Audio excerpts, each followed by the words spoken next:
Jackie had been planning not to leave the house all week. Even better, for the whole vacation. The past 6 months at work had been tough. 2 doctors in her department had quit at once. Management had no intention of hiring new ones. It was much easier to distribute the workload among those unlucky enough to stay. Jackie was among them, and sincerely couldn't understand why she should work 3 times as hard for the same pay. But she couldn't leave either. How? How could she abandon patients and colleagues? Besides, her department was not easy. Abdominal surgery. She thought she'd leave soon. But she had to wait for Mr. Beek to be discharged. Anxiously, due to his post-operative complications. She needed to see him through to the end. And then someone else would delay her. You couldn't just leave your patients to fate's whims. You couldn't. Jackie was often scolded for caring too much about her patients. They said, "You can't do that. Work should stay at work." How not to get attached to a sick person? A doctor is a symbol of hope. The closest person in the world for a while. And Professor Richter at the Institute always said that healing should involve not only the scalpel, but also words. Sincerely wishing for the person to leave the hospital healthy. Jackie believed in this and didn't understand the formalism in medicine. A sick person is first and foremost a person, not a patient, and not a medical history. So she worked diligently. Her first vacation in 6 years. Unbelievable. Jackie was catching up on sleep. It was good that Renee didn't bother her. She understood that her mom needed to recover. She understood everything. She was 14 years old. On the second day, Jackie wandered around the house, ate, and watched TV. On the third day, she remembered she had a lot to do. She needed to clean up, buy new curtains, plan renovations for Renee's room.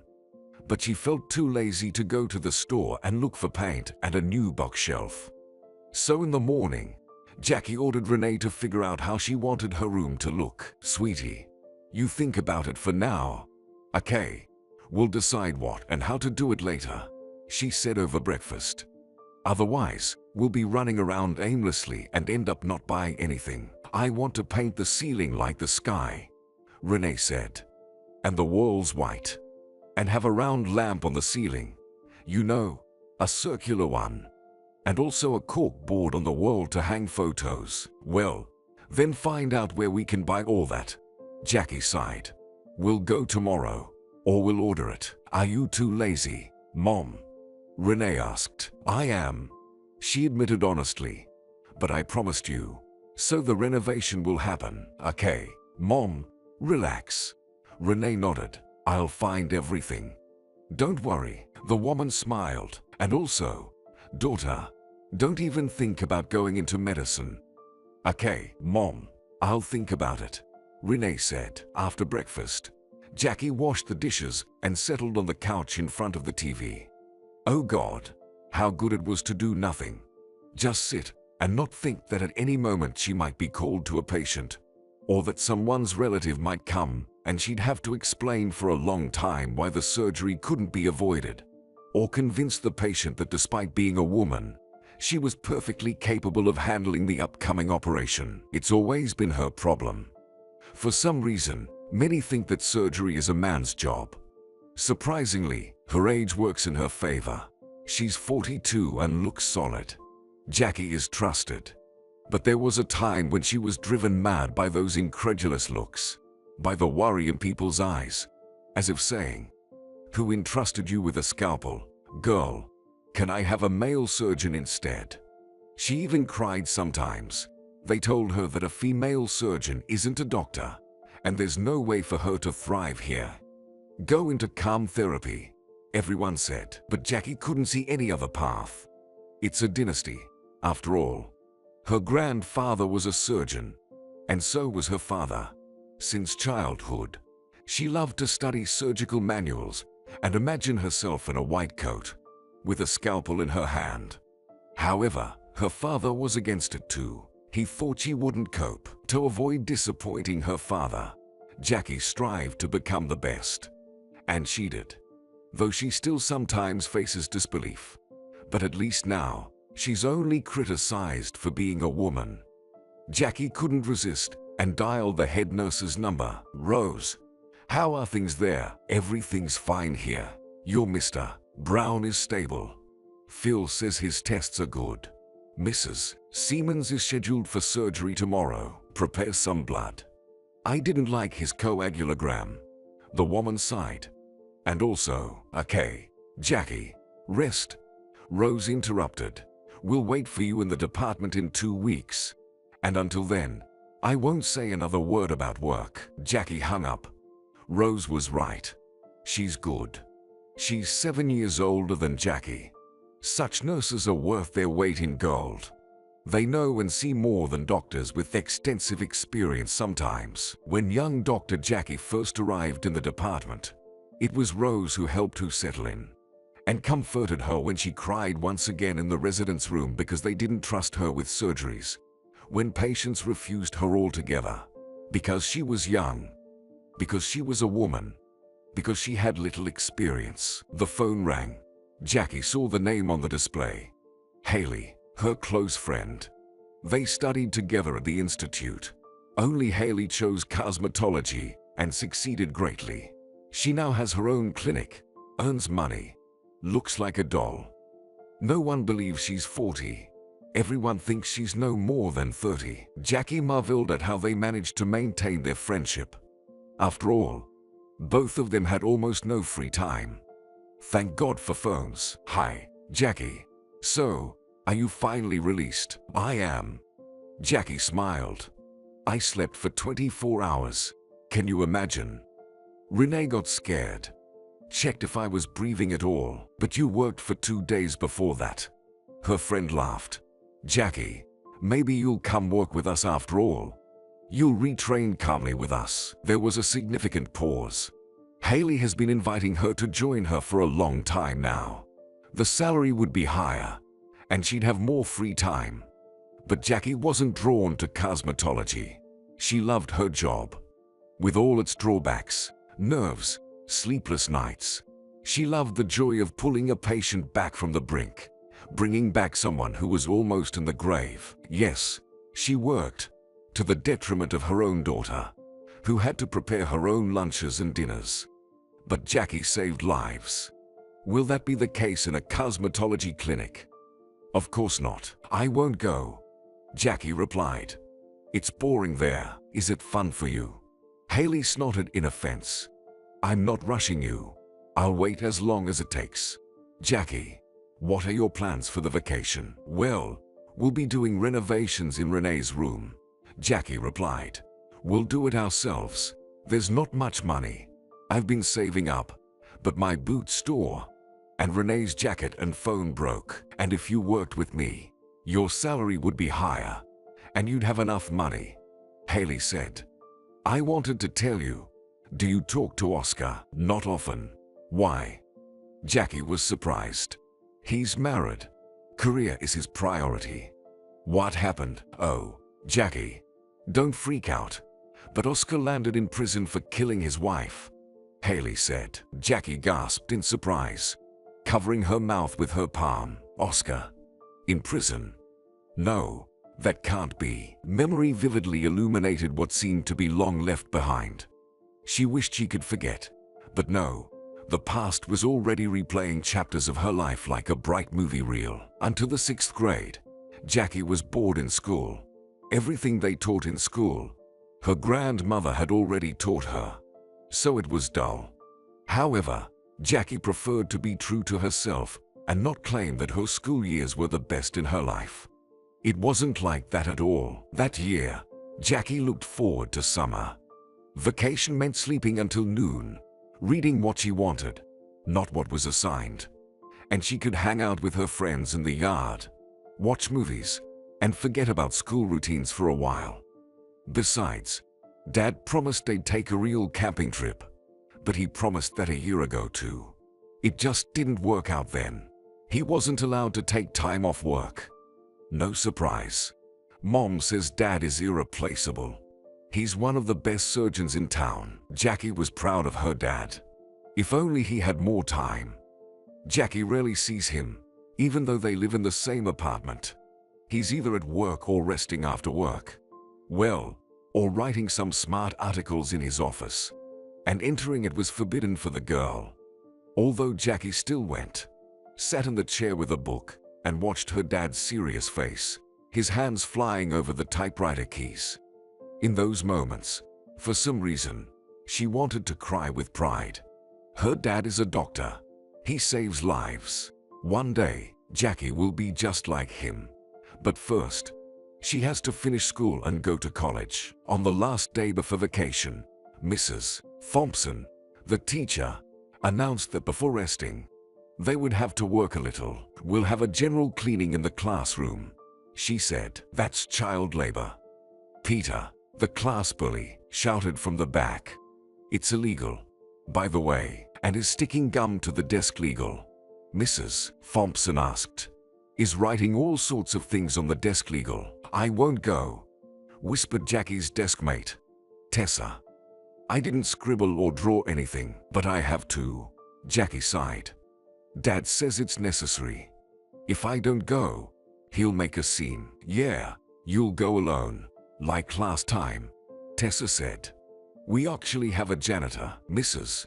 Thompson must have heard Tessa's words. "Our janitor washes the floors, but she's not obligated to erase your doodles from the desks. So I'll see all of you in the classroom the day after tomorrow. If anyone doesn't come, there will be problems next year, like extra classroom duties, for example. Now, you can go." Everyone started to gather, murmuring discontentedly. "I definitely won't go." Tessa frowned. "Mom will say we're going to the sea. Tickets are for tomorrow." "Why shouldn't I go to the sea?" "Are you really going?" Jackie asked. "I am. But in a week." Tessa winked at her friend. "And I won't go either." Peter jumped in next to Jackie. "And you, Jackie, will probably go. You're conformist." Oscar, who appeared out of nowhere, suggested. "You're the conformist." Jackie clenched her fists. "If you're so smart, go straight to college." Jackie genuinely disliked Oscar. He was transferred to the class in the middle of the school year. It turned out that his father was in the military, so the family often moved. There was something special about this boy. He didn't bully others, didn't misbehave, always had neat hair and clean clothes. Instead of a backpack, he carried a folder. Outwardly, Oscar was very reserved, and nobody ever picked on him. Oscar did well in school, which immediately made Jackie, accustomed to being the best, feel like she had competition.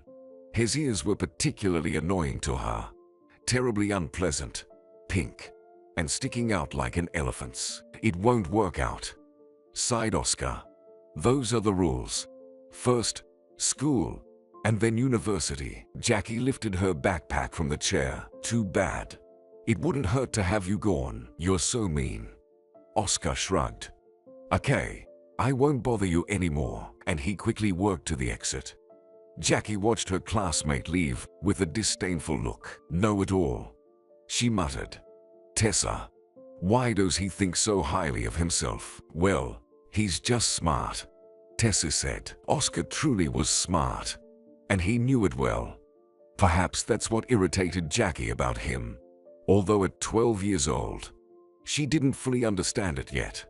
To her, it was important to be the best, for the sake of her father, who dreamed of her going to medical school and becoming a doctor. There was, of course, also Tessa, also an excellent student, but she struggled with math. Jackie had to help her with tests and homework. Tessa still got excellent grades, but Jackie knew that she surpassed her in something, and that was enough for her. No, she loved Tessa, and would never admit to herself that she was happy when her friend didn't understand how to solve another equation. But still, Oscar was better than her at everything. He read a lot, answered questions in class, competed in Olympiad, and won prizes. Jackie couldn't stand feeling second best. Maybe her dad was right. Were boys really inherently smarter than girls? After a short work after school, Jackie returned home. Her mom was preparing lunch, and her dad was on shift. The girl decided to read a bit in her room. She changed clothes and settled on the couch with a book. However, she couldn't focus on reading. Strange thoughts crept into her mind. Maybe she was really a disappointment to her parents. Jackie hadn't thought about it until she accidentally overheard their conversation. She was passing by her parents' bedroom at night, feeling thirsty. She tiptoed, trying not to make a sound. Her dad couldn't stand it when Jackie left her room at night. And suddenly she heard his quiet voice. "Lisa, it will be too difficult for her. What's the point? Should we spend money on tutors when we're tight on cash?" Jackie understood that they were talking about her. The talk about tutors had been going on for a long time. Mom believed they were necessary already because Jackie planned to go to medical school for the Faculty of Medicine. And the competition there was always huge. Dad thought it was too early to think about it. Plus, he had some money problems. Jackie wasn't involved in these problems, but she felt that her mom had started saving on food. "Why?" Mom asked. "What's wrong with her? Girls go to medical school and become doctors. She won't become a surgeon. It's not a woman's job." Dad objected. "At most, she'll become a therapist or a dermatologist.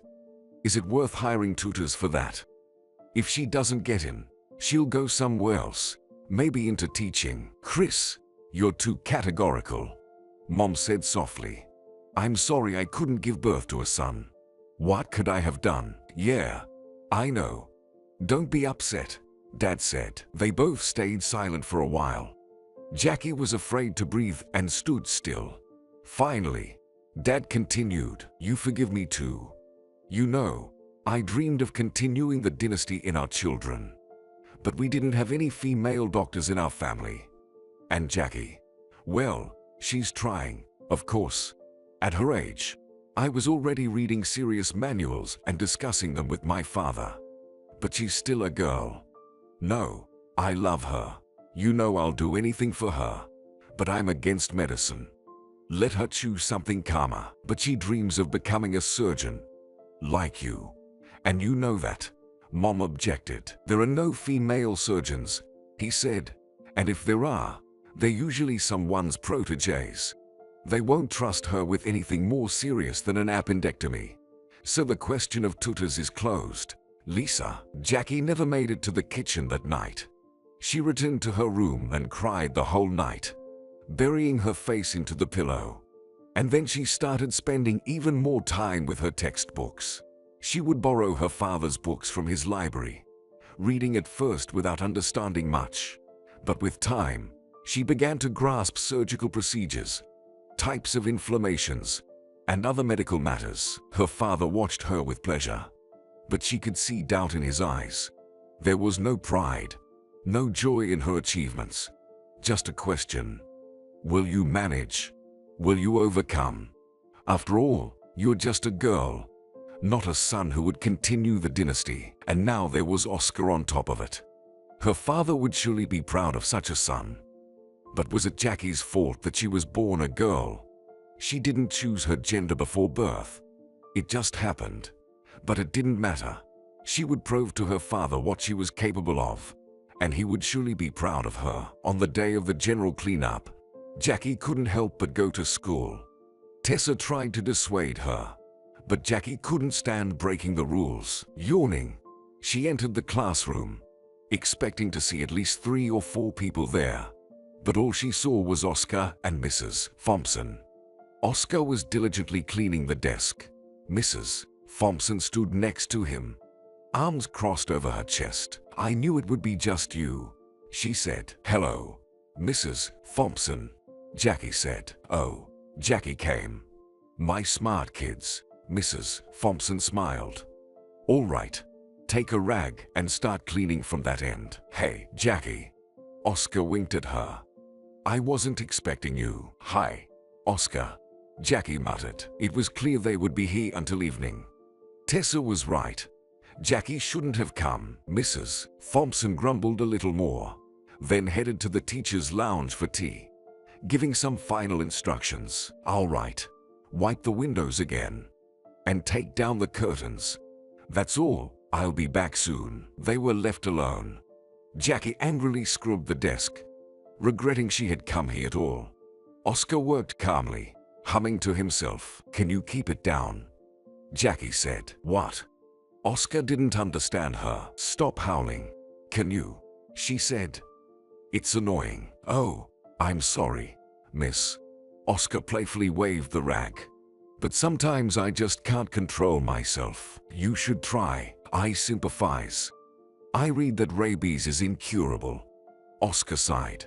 "Strange that you're not afraid of water." "Oh, you." Jackie threw the rag at him. "But missed. Deal with your own issues." For the next 2 hours, they didn't exchange a word. Finally, the desks were scrubbed clean. Only the window remained. "I'll climb." Oscar sighed. "I'm taller after all. I can reach." "I can reach too," Jackie argued. "No, you're too small. Just hold the ladder." Jackie decided not to argue. Let him wash the windows if he wanted to. The boy took a bucket and a rag and climbed the ladder. Jackie stood, holding it. "Where are you going to apply?" Oscar suddenly asked. "What do you want to become?" "What's it to you?" Jackie snapped. "Just curious." He shrugged. "I want to become an architect. To build proper schools. Not like ours." "What's wrong with ours?" "Well, everything. The corridors are huge. The classrooms are dark." Oscar wiped the window. "And the cafeteria is scary." "Ow." He stumbled. His hand shot up, hitting the glass. A ringing sound echoed. Jackie, as if in slow motion, watched as a crack spread across the glass. The bucket fell to the floor, dirty water spilling everywhere. "Damn it." Oscar muttered. "Come down, quickly," Jackie ordered. The boy slowly descended and sat on the floor. Jackie crouched beside him. Oscar held his hand to his chest, a bloody stain spreading across his white t-shirt. "Show me," she demanded. Oscar extended his injured hand to her. A cut ran across his palm, fortunately without any glass shards. "Wait." Jackie rushed to her bag. It was good that her dad taught her always to carry a first aid kit. "Do you know how?" Oscar asked quietly. "I do." Jackie nodded. "Dad taught me." "Hold still. I'm afraid of blood," he admitted. "I might faint," Oscar said weakly. "Then don't look," Jackie ordered. Oscar obediently turned away. "Yeah, we need to go to the ER," she declared. "Your cut is deep. It's not far from here. I know where to go. Let's go." "What about Mrs. Thompson?" Oscar asked. Jackie reached out her hand, and he awkwardly got to his feet. "We'll tell her later. Let's go quickly." 10 minutes later, they were at the ER. The nurse called Oscar's mom to inform her about what happened. Jackie sat on a bench outside the doctor's office. For Oscar, despite being annoying, his ears were too. But she still felt sorry for him. 15 minutes later, Oscar emerged from the office and flopped down next to Jackie. "Alive?" she asked. "Alive." Oscar nodded. 3 stitches. "They said you did a really good job bandaging it." "Oscar, there you are." A full-figured woman in a bright red dress with long white hair flew towards them. "My boy. My goodness." She hugged her son tightly. "This is Jackie. She helped me," the boy said. "We study together." Jackie Weaver. The woman looked attentively at the girl. "I've heard about your dad. He operated on my sister when her gallbladder got inflamed. You're my hero." With her other hand, she pulled the surprised Jackie towards her. Jackie nearly sneezed from the strong scent of the woman's sweet perfume. "No, this school needs to be fined," Oscar's mom said.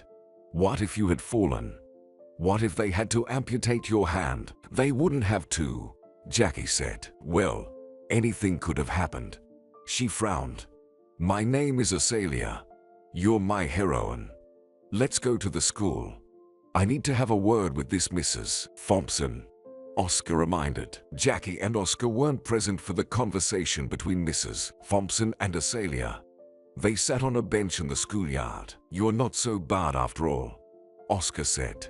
"And you're pretty cool. I couldn't have done that." Bandaging a hand quickly, figuring it out. "Yeah, you're not so bad either," Jackie smiled. Just a bit of a know-it-all. And you're afraid of blood. Bully Oscar nudged her lightly. And you're a know-it-all. She wrinkled her nose. Being a know-it-all is worse than being a bully. That summer they started communicating. They went for walks together, called each other on the phone. Usually, the call came at 9 in the evening. Jackie dragged the phone into her room, settled on the couch, and covered herself with a pillow.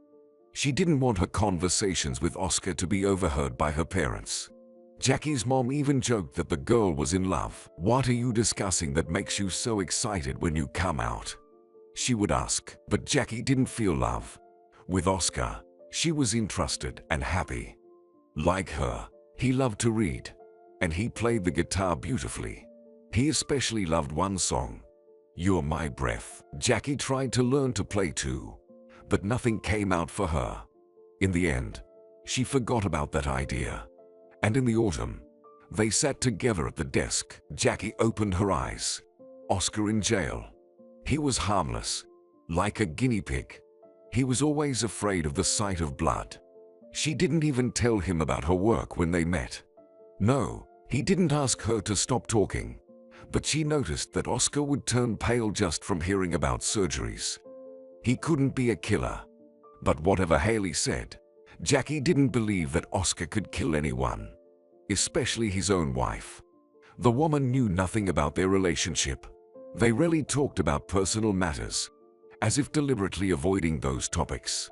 Of course, Jackie knew about Oscar's wife, knew her name and place of work, Zoe, the owner of a chain of Indian spice and souvenir shops.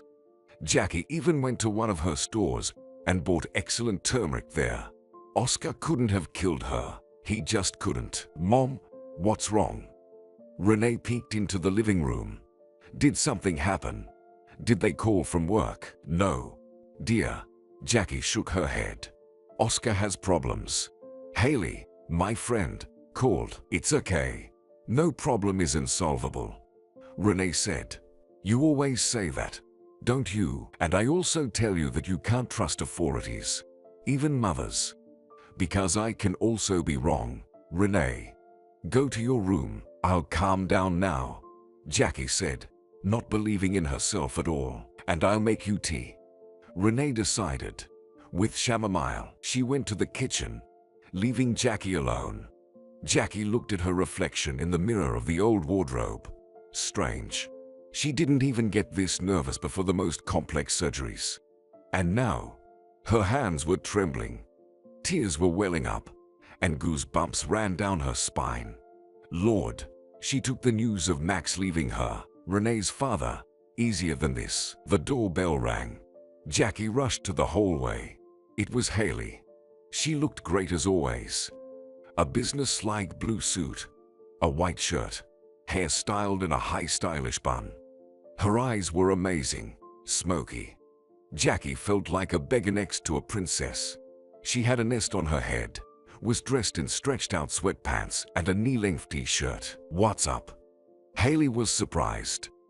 "Don't you ever groom yourself?" "I'm on vacation, actually." Jackie frowned. "I have the right." "Ha, sure." Haley nodded, kicking off her heels. "Prepare some sedatives. There's a story." "I thought you knew something." "No," said Jackie. "We haven't talked for 3 months. Then he went on a business trip and didn't call again." "Mom, the tea is ready." "Hi, Haley," Renee said. "Hi, Renee. Make me tea too, please," she asked. "Jackie, you should have married him after all. Then nothing like this would have happened." "Who?" Jackie asked with a tense voice. "Well, you're Oscar," said Haley. "You're a couple. I understood that as soon as you introduced me to him. Actually, he's just a friend, nothing more." Jackie's relationship with Oscar had become a tradition. She got used to having someone in her life who was a beacon. It was a kind of salvation in everyday failures and emotional disappointments. "Come on in. Tell me already. Don't keep me waiting," said Jackie. 5 minutes later, the women were sitting in the small kitchen. Renee brewed tea and went to her room. "Okay, the story is crazy," Haley began. One of my clients worked for Zoe in her store, was a manager there. Well, yesterday she told me that Zoe was killed, and there are some nasty rumors going around. I talked to her personally. And what rumors? Just listen to me and don't interrupt, said Haley. I also investigated through my channels. I have different clients, including from the police. So, I know some things, but not everything. Oscar had been married to Zoe for a long time. Jackie even attended his wedding. Oscar took a long time to choose his wife, carefully selecting what he thought was the perfect match. Zoe was a businesswoman, so Oscar's money didn't interest her, which was an important factor for him. The second factor was Zoe's beauty. She was truly stunning. Tall, slender, with long legs and gorgeous chestnut hair. Zoe's parents were also well off. Her father owned an art gallery. Her mother traded clothes in a large online store. I know all this perfectly well. Jackie interrupted. Oh, hold on, frowned Haley.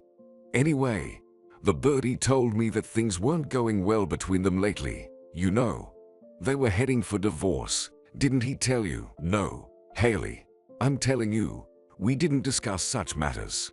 He didn't complain about family life. Jackie shrugged. Well, apparently, things weren't going well between them. Haley continued. They were almost sleeping in separate bedrooms. But I heard this from Zoe's acquaintance who also does procedures for us. You have a lot of informants. Jackie marveled. Can you work for the police with such a network of agents? I have all the elite, declared Haley. The girls tell me a lot during procedures, and I remember. Anyway, Jackie, Zoe complained that everything was bad. Why? No one knows for sure, but it was heading for divorce. Oh, come on, said Jackie. They've been married for a long time. It's just a crisis. They simply cooled off towards each other. Oh, and Oscar dreamed of getting married once and for all his life. I remember he told me. Well, it didn't work out, Jackie. Listen, I know Oscar started traveling a lot for work, didn't want to be at home, and Zoe was calmly running her business. On the surface, they seemed like the perfect couple. But in reality, as far as I understand, they didn't have a marriage. They lived like neighbors, slept in different beds. And did your client tell you about the beds? Jackie asked in surprise. No, Haley replied irritably. But Zoe complained about lacking intimacy. Maybe he lost interest. Jackie smirked. He always had a lot of girlfriends. That's Oscar's temperament. And don't look at me like that. We never, not once. Haley, too bad. I still think you would have been the perfect couple, said Haley. Oh, come on, Haley. Jackie smiled at her memory. We've been friends since childhood. There can't be any romance with the person you used to throw snowballs at, who you learned to ride a bike with. Oh, okay, said Haley. Listen further.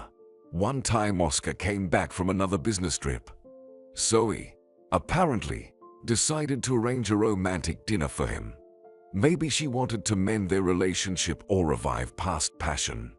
Anyway, she met him in a lace robe, heels, full makeup. They had dinner, but what happened next?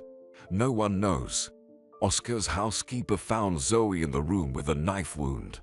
She was lying right there in her robe, a wound right in the heart. And Oscar was taking a shower at that time. No, do you think he's stupid? Exclaimed Jackie. To kill his wife in front of the housekeeper and then calmly go take a shower. That's the point. Haley lowered her voice. There shouldn't have been a housekeeper there. Zoe sent her home. Oscar probably knew about it. And she came back, forgot something. I don't know. It doesn't matter. Anyway, the housekeeper got scared, called the police. And then Oscar comes out of the shower and claims he doesn't know anything and didn't hear anything. Apparently, they argued over dinner, talked about divorce. Anyway, he didn't finish eating, left everything and went to wash up. And when he came out, his wife was lying dead. What a horror. Jackie rubbed her forehead with her hand. Haley, he couldn't have done it. He's afraid of blood. He's an intellectual. It's not his method. Haley, he would. Sorry for saying this. He would have poisoned her rather than stabbed her. Do you think so? Haley squinted. Oh, God. Haley, I don't believe Oscar is capable of such a thing, exclaimed Jackie. Then who did it? So he asked. Not the housekeeper, right? Everything points to him. Understand? He thought no one would be at home. That's one. He went to the shower to wash away the evidence. That's two. And he has a motive. If they divorce, he'll have to divide the property. He's rich, you know. Haley, that doesn't mean anything, said Jackie. He could have been framed. By whom? Haley looked at her friend. If you have any thoughts, then speak up, because he's the only suspect so far. His fingerprints were found on the knife, but he says he was cutting meat that Zoe served for dinner. Haley, he couldn't have killed her, Jackie repeated. I know it for sure, and if necessary, I'll prove it. 20 years ago, Jackie was terribly sleepy. Combining work and studies was not easy. Even now, she could barely stand on her feet after a night shift in the surgery department, where she worked as a cleaner. She went to meet Oscar from the army. She couldn't miss it, and his mom begged her to come with her. They stood on the platform, shivering from the cold wind. Summer this year turned out to be cool. Azalea was eagerly tapping her foot. She hadn't changed much since their first meeting. Still the same bright blonde, preferring red dresses and large jewelry. Just a little thinner since her husband died 2 years ago. Poor Oscar. How he suffered then. How he suffered then. He called Jackie every day, asking if his father had a chance of recovery, as if she were already a doctor. And she was only in her first year, hadn't even properly studied anatomy. Poor girl. Azalea hugged Jackie by the shoulders. Pale, thin. Oh, this medical education. Azalea, how's your gallbladder? It's fine. Doesn't hurt. I'm following the diet. She sighed. It's hard. You've banned all the tasty things for me. What's the point of living if you can't eat pastries? Nothing is allowed. Yes, nothing is allowed. Jackie nodded sternly. And don't forget to take your pills that were prescribed to you. I won't forget. And Layla still hasn't come, even though she promised. Azalea shook her head. Jackie grimly nodded. Yes, Layla, Oscar's girlfriend, hadn't shown up. And Jackie knew why. She met someone else, and it's been 6 months with him. They met by chance on the street. Layla was so happy, glowing with happiness. Jackie promised then that she would tell Oscar everything when he returned. And how to tell him. Oscar loved Layla. He even said he would marry her, and she could understand him. Layla was a beautiful girl, and Oscar always loved beautiful women. Oh, it seems like it was just recently he ran to his first date with Layla. And it's been over a year and a half already. Jackie will always remember how he prepared for that date. They met in the park, as usual. They had a tradition of going to the Sitter Park on Saturdays. That day they met at the park entrance. Hey, hope of architecture. Jackie hugged Oscar by the shoulders. And hello to you, future world surgeon. He kissed her on the forehead. Listen, I've decided. You asked Layla out on a date. Jackie admired. Good for you. I told you, you just have to muster the courage. Let's go. I'll treat you to ice cream. Do you want some ice cream? He asked. I want. I'm terribly hungry. 4 classes today. Jackie sighed. Tell me, why do I need philosophy? Why? For general development. Oscar led her to the ice cream stand. Strawberry. Jackie nodded. Hello. Strawberry and chocolate, please. And Oscar handed the seller a bill. Anyway, we're going to a cafe with her. And she also wants to go to a party. You know, I think it's serious between us. Yes, going to a cafe and a party is very serious. Jackie took the ice cream. I think after that you can safely propose to her. Bully. Oscar joked. But I still love you. They strolled slowly along the alley. Jackie enjoyed her ice cream and thought about the upcoming philosophy exam. Oscar was pensive and quiet. Finally, Jackie decided to break the silence. Oscar, why are you like this? Me? The guy stirred. I'm just worried. Jackie, please don't laugh. Okay, I'll laugh. She promised. Go ahead. Tell me. He stopped. Jackie, I've never kissed anyone in my life. Oh, come on. She looked at him in amazement. What about Katie? What about Bella? That wasn't like that. But with Layla, I want to try. But I don't know how. He shrugged. And what should I do? And you want me to give you a master class? She laughed. Oscar's face remained serious. Jackie was taken aback. Are you serious? Well, you talked about Nelson. Well, yes, we kissed. Oscar, are you acting like a child? You'll figure it out. I won't. He lowered his gaze. Can you at least explain it in theory? Jackie, please, said Oscar. Jackie was lost in thought. She had lied about kissing Nelson. Their walks didn't lead to anything further. And when Nelson tried to get under her skirt on their third date, she slapped him and ran home. But she never told Oscar about it. Well, listen, she said, keep your hands to yourself. And don't rush. You have to be careful. She lectured him for 5 minutes on kissing. Jackie's knowledge was purely theoretical, gleaned from a few romance novels she borrowed from her mother. Oscar listened attentively. They sat down on a bench. Jackie, are we friends? Unexpectedly asked Oscar. Well, of course, we're friends. She nodded. Best friends. He squinted. What do you want? The girl frowned. Just say it straight. Can I try? Oscar blushed. I mean, with you. You don't mind, do you? I even bought gum so my breath wouldn't smell. You prepared. Jackie was surprised. So you went ahead to practice on me. Oh, wait. Will you come to me for practice before your wedding night too? Jackie, what are you saying? Oscar was scared. No, I'll figure it out myself there. I just don't want to embarrass myself. Jackie, we've known each other for 100 years. Remember when we slept together in a tent? Cuddled. It was cold then, Jackie said. And we were only 13. We were so little. Jackie, I really don't like you like that. Oscar started justifying. I mean, not romantically.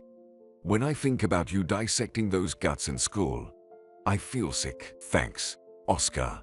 The girl replied. Actually, that's going to be my future job. Digging into guts. I'm not talking about that, he said. I mean, I don't have romantic feelings for you. You're my friend. Understand? And as a friend, I'm asking you to let me kiss you. Just quickly. Once. Then you'll tell me what went wrong. Give me your gum. Jackie held out her hand. And take one yourself. They kissed then. It was Jackie's first kiss ever. She didn't understand her feelings. Was she trembling from excitement?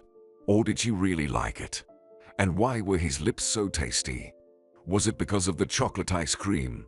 Or the scent of mint? For some reason, his hand ended up on her back. And she felt the warmth of his palm through her t-shirt. And suddenly her head was spinning. But it was a pleasant dizziness. And she didn't want it to end. Oscar backed away. His eyes were just a couple of centimeters from hers. His gaze was strange, wild, unfamiliar. And he was breathing heavily. For a few moments, the young people looked at each other. Well, how was it? He hoarsely asked. Oh, something. With my voice, Oscar cleared his throat and punched himself in the chest. Okay, Jackie replied in the same hoarse tone. I liked it. I mean, Layla will like it. Probably. Okay. He nodded. Want to go on the Ferris wheel? I do. Jackie jumped up. She felt terribly awkward. And why did she agree? Let's go. Oscar stood up, stumbled, and fell. Jackie screamed and squatted next to him. What's wrong? Did you hurt yourself? No. I'm fine. He sat down and rubbed his knee. There's some kind of stone here. Jackie looked around. There was no stone. Let's go ride, and then home, she said. I need to prepare for tomorrow's classes. She couldn't forget their kiss. Strange, awkward, friendly. Her first kiss. It was supposed to be so different. It was supposed to be a boy who would love her, not just as a friend, and whom she would love. And Jackie spent her first kiss on some big-eared Oscar. Apparently, the lesson wasn't in vain. Oscar dated Layla for 6 months, then went into the army. And now it's not Layla, but Jackie meeting him at the platform with a bouquet of silly cheap flowers. I wonder if he told his mom about us kissing. Doubtful. Jackie, do you have money? A sailor asked. I'll give you some if needed. I have everything. Jackie smiled. Dad's in a private clinic now. They don't pay much yet, but they promised to raise his salary. And Mom's feeling better. Jackie didn't want to talk about her mother. She had been treated for a year, suffering from headaches, and no one could find the cause. Her father was working himself to exhaustion to afford endless tests. The train in which Oscar was traveling was about to arrive at the platform. Azalea blushed, her eyes shining. Jackie caught herself feeling nervous too. After all, she missed Oscar. For 2 years, she had been walking in the park alone. At first, she even cried. She missed him terribly. Jackie never thought she would miss him so much. But then she got used to it, and Haley kept saying, think about it. Maybe he's your destiny. You're waiting for his letters and writing to him yourself. Write to him that you miss him. But Jackie didn't even think about writing that. If she said she missed him and even mentioned their kiss in the park, he'd still turn it into a joke, as they usually did. And Jackie would feel terribly foolish. They're just friends and will never be anything more. And Jackie's not his type. He likes tall, slim girls with model looks. Oscar was very tall. Jackie felt like a dwarf next to him. No long legs, no ample chest. She always talks about her surgeries and patients, and he's not interested in that. And she couldn't care less about his architecture. The train stopped. Jackie felt like her heart wasn't beating. She saw him getting off the train. He had gotten even thinner, just as tall as before. He noticed Jackie and his mom, smiled. Azalea rushed to her son and burst into tears, hugging him tightly.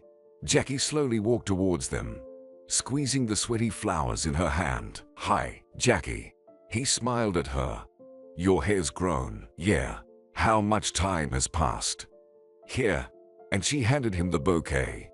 Welcome back, Oscar. For some reason, Jackie wanted to cry too, but she never did.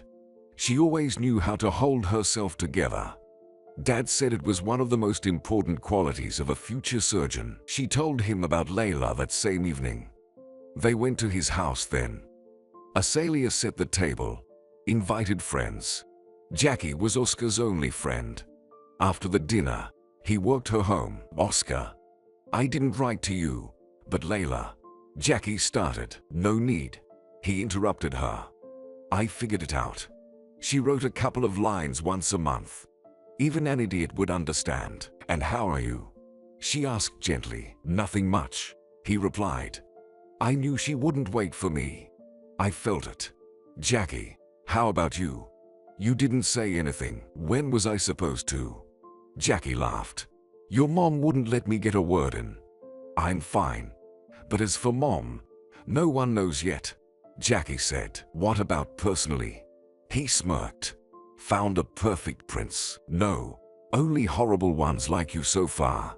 Jackie made a face. Bully. He stopped and pulled her into a hug, lifting her above the pavement. I missed you so much, nerd.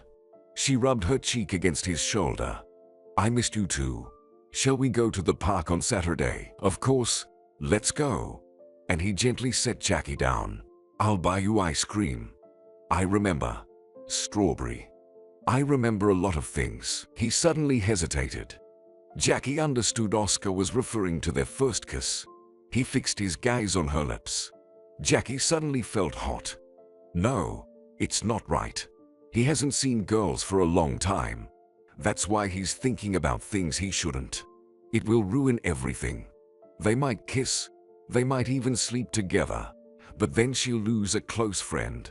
She's not for him, and he's not for her. And she can't risk everything they have just because he missed female warmth. But she wanted to kiss him so badly. And then what? Awkward dates, maybe even a bed. Perhaps she'll fall in love with him. And then he'll find someone else, better than Jackie. And that will break her heart. Suddenly, he softly began to sing, "You're my breath, oh, my bus," exclaimed Jackie. Oscar shook his head, as if coming out of a trance, and shifted his gaze from her lips to her eyes. "Well, bye, Jackie. See you Saturday." "Our days, Haley.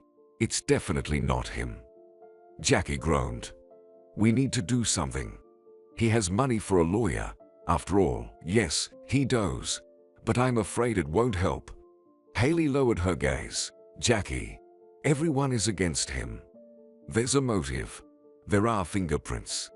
And a witness too. So, I need to talk to him." Jackie rubbed her temples. "But how? How will you talk to him?" Haley shook her head. "You're nobody to him." "Nobody," Jackie repeated. And Haley was right. Yes, they've known each other for 30 years. Yes, he was always there for her. And she for him. When she got divorced. When Renee was born. Hold on. Haley pondered. "I have a client. It seems her husband works in this whole system. Maybe I can do something. She's coming tomorrow. By the way, I'll talk to her. Will she help?" Jackie asked hopefully. "For a free procedure done by me personally. They might reveal state secrets to me," Haley stated. "And I'll offer her something. She wanted to fix her nose, so I'll ask for a favor in return." "Haley, thank you." Jackie clasped her hands in a prayer gesture. "Oh, stop it." Haley waved her hand. "It's no trouble for me. And I'll try to contact his lawyer. And you think? Do you know anyone from his circle? Maybe you can get more information." "I don't know anyone," Jackie thought. "I've seen his wife like 10 times in my whole life. She didn't want to meet me. Oscar said she's a bit jealous." "Goodness, jealous of me? What nonsense. A plain divorcee with a child. After Azalea's death, you were the closest person to him. Don't forget that," Haley said. "We didn't speak for a year after his wedding." Jackie shrugged. "So he didn't want us to meet. Then it all started again. What does it matter now? Okay, I know 2 of his colleagues, deputy and secretary. I talked to them at his birthday party, but I doubt they know anything. Try to meet them." "Talk," Haley suggested. "It won't hurt. Everything could be important now. Any information." "Jackie, are you absolutely sure it's not him?" 100%. "I'll talk to his colleagues," Jackie calmly replied. "And you, Haley, please find out if I can meet him or at least call him." "Goodness, he's all alone there," Jackie almost cried. "For Oscar, he doesn't deserve this. Sitting there in prison, thinking about what's next." "Well, Jackie, I have to run." Haley got up from her chair. "Some matters to settle at work. I'm telling you, my deputy can't handle it. Come work with us." "Jackie, no. As long as I can operate, I'll operate." Jackie smiled. "And then, maybe, well, at least come for Botox then," said Haley. "I'll do it for free if you want." "No, I don't want Botox.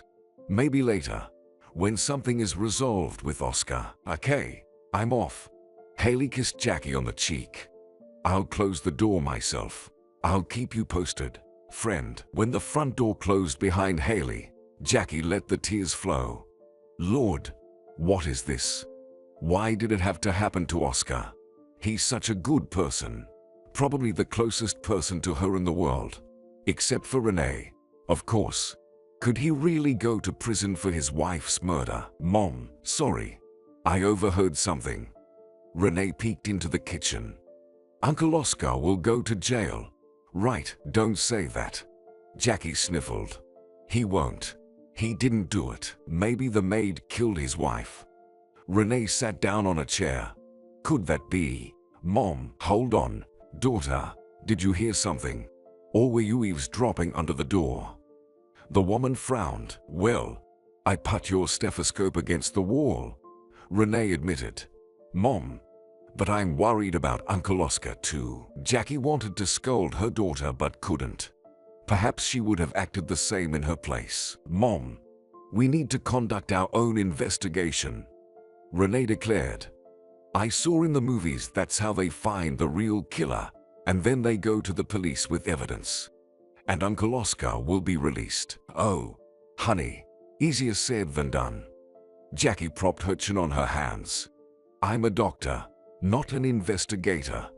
And if they've decided to put Oscar away, there's nothing we can do. Well, someone told me that you have to fight to the end, Renee said. That's in the context of medicine. Until the last breath. The woman argued. Mom, I think in any situation you have to fight to the end. Renee looked thoughtfully out the window. Mom, I know who bought me the phone back then. I guessed right away it wasn't Dad. I just didn't tell you. Jackie was stunned. How did you figure it out? Well, I just did. Renee winked. So, we need to do something. We have to fight, Mom. To the end. 5 years ago, there were only 2 days left until Christmas. Jackie always loved Christmas, especially when she had her daughter Renee. She wanted it to be special for Renee. Presents a decorated Christmas tree. Works through the city adorned with garlands. And this year she bought the biggest, most luxurious Christmas tree. She had a hard time dragging it home. She couldn't count on Max, her ex-husband. He was busy with his own affairs. She bought Renee a gift, a Barbie doll with strange multicolored hair. Jackie planned to take a walk with Renee first, then sit down for a festive meal, and in the morning go skating. That's where she was going to give her second gift to her daughter. Ice skates. Renee had been crazy about figure skating for the past year, so let her learn. Of course, the gifts were expensive. There was hardly any money left. But Jackie believed that her greatest gift as a mother was creating good childhood memories. When Renee grew up, she would remember, in difficult moments, how they skated together, ate ice cream in the park, or just sat on the couch hugging and listening to the sound of rain. Jackie couldn't give Renee a complete family. Let her have at least that, but Max managed to ruin the holiday. It all started a month ago. After the divorce, Max still visited their daughter. He'd come for an hour, chat with Renee, promise her all sorts of things, and then rush off to his new life with his new woman. In November, he came to visit his beloved daughter again, and Jackie accidentally overheard their conversation. Sweetheart, what's this you have? Her father asked Renee. A phone, the girl replied. Mom bought it last year. Oh, it's already got a cracked screen. And it's an old model. The man sighed. Do you want a new phone? I do, Renee said hopefully. But Mom doesn't have any money. But you have me, Max declared. For Christmas, I'll buy you a new phone. The best one, so that everyone at school will be jealous. Jackie almost hit herself in the forehead with her palm. Lord, what was he saying? When had he ever given Renee anything worth more than $100? Child support. Yes, he paid child support, but it was peanuts. Jackie knew for sure he was making good money, but she saw no point in dealing with her ex-husband and demanding more for their daughter. Although she had tried to talk to him about it once. Max, Renee needs school books. I checked how much they cost. It's outrageous. And, by the way, it's time to buy a new jacket, Jackie said. Maybe you could chip in some money. I pay the child support. The man's face wrinkled. What more do you want from me? I know how much you make, the woman replied. And Renee is still your daughter too. Jackie, I pay what I'm supposed to. By the way, Megan is pregnant. She needs vitamins, tests. It all costs money. Jackie didn't want to hear about Megan, Max's new flame. She was the one he left Jackie for. leaving Jackie with 3-year-old Renee. Jackie didn't dwell on the financial topic anymore. Let him live as he wants. She could raise her daughter on her own. But why did he promise her a phone? He has Megan. After all, she's already given birth to a son. Max is always complaining that there's not enough money, that the child is always sick, that Megan isn't breastfeeding him and they have to spend on formula. And suddenly such a generous gift. In the evening, after Renee had gone to bed, Jackie decided to call her ex-husband. "Why did you promise her a phone, huh?" The woman asked. "Can't I promise to buy our daughter a phone?" He challenged. "You can only promise," she said wearily. "Our daughter will wait. And if you don't buy it, then what am I supposed to do?" "I'll buy it," the man grumbled. "We'll get a good Christmas bonus. Renee will have a decent phone, not the junk you bought her. If you, Max, don't buy this damned phone for her, I don't know what I'll do with you." Jackie hoped her ex-husband would keep his word. Renee hadn't forgotten about his promise and asked every day, "Will Dad buy the phone? And if he does, which one? I want an iPhone," she dreamed. Jackie just nodded and smiled. Psychologists say you shouldn't turn a child against their father, even if you're divorced. Otherwise, the girl develops a wrong idea about men and won't be able to trust anyone. And then, 3 days before Christmas, the woman decided to call Max. "Hello," she said calmly. "Do you remember what you promised our daughter?" "What did I promise?" The man was surprised. "I'll remind you. You promised to give her a phone," Jackie said. "She's waiting. She reminds me 10 times a day." "Oh, Jackie, here's the thing. The bonus was half of what I expected. My son got sick. Expensive medicines are needed. And Megan asked for a laptop as a gift. Basically, all the money went to that. So I'm broke. Sorry." "So, what should I do?" "Renee is waiting." "What should I tell her? That Dad spent all the money on his new son?" "Ha, well, you're the mother. Figure out what to say."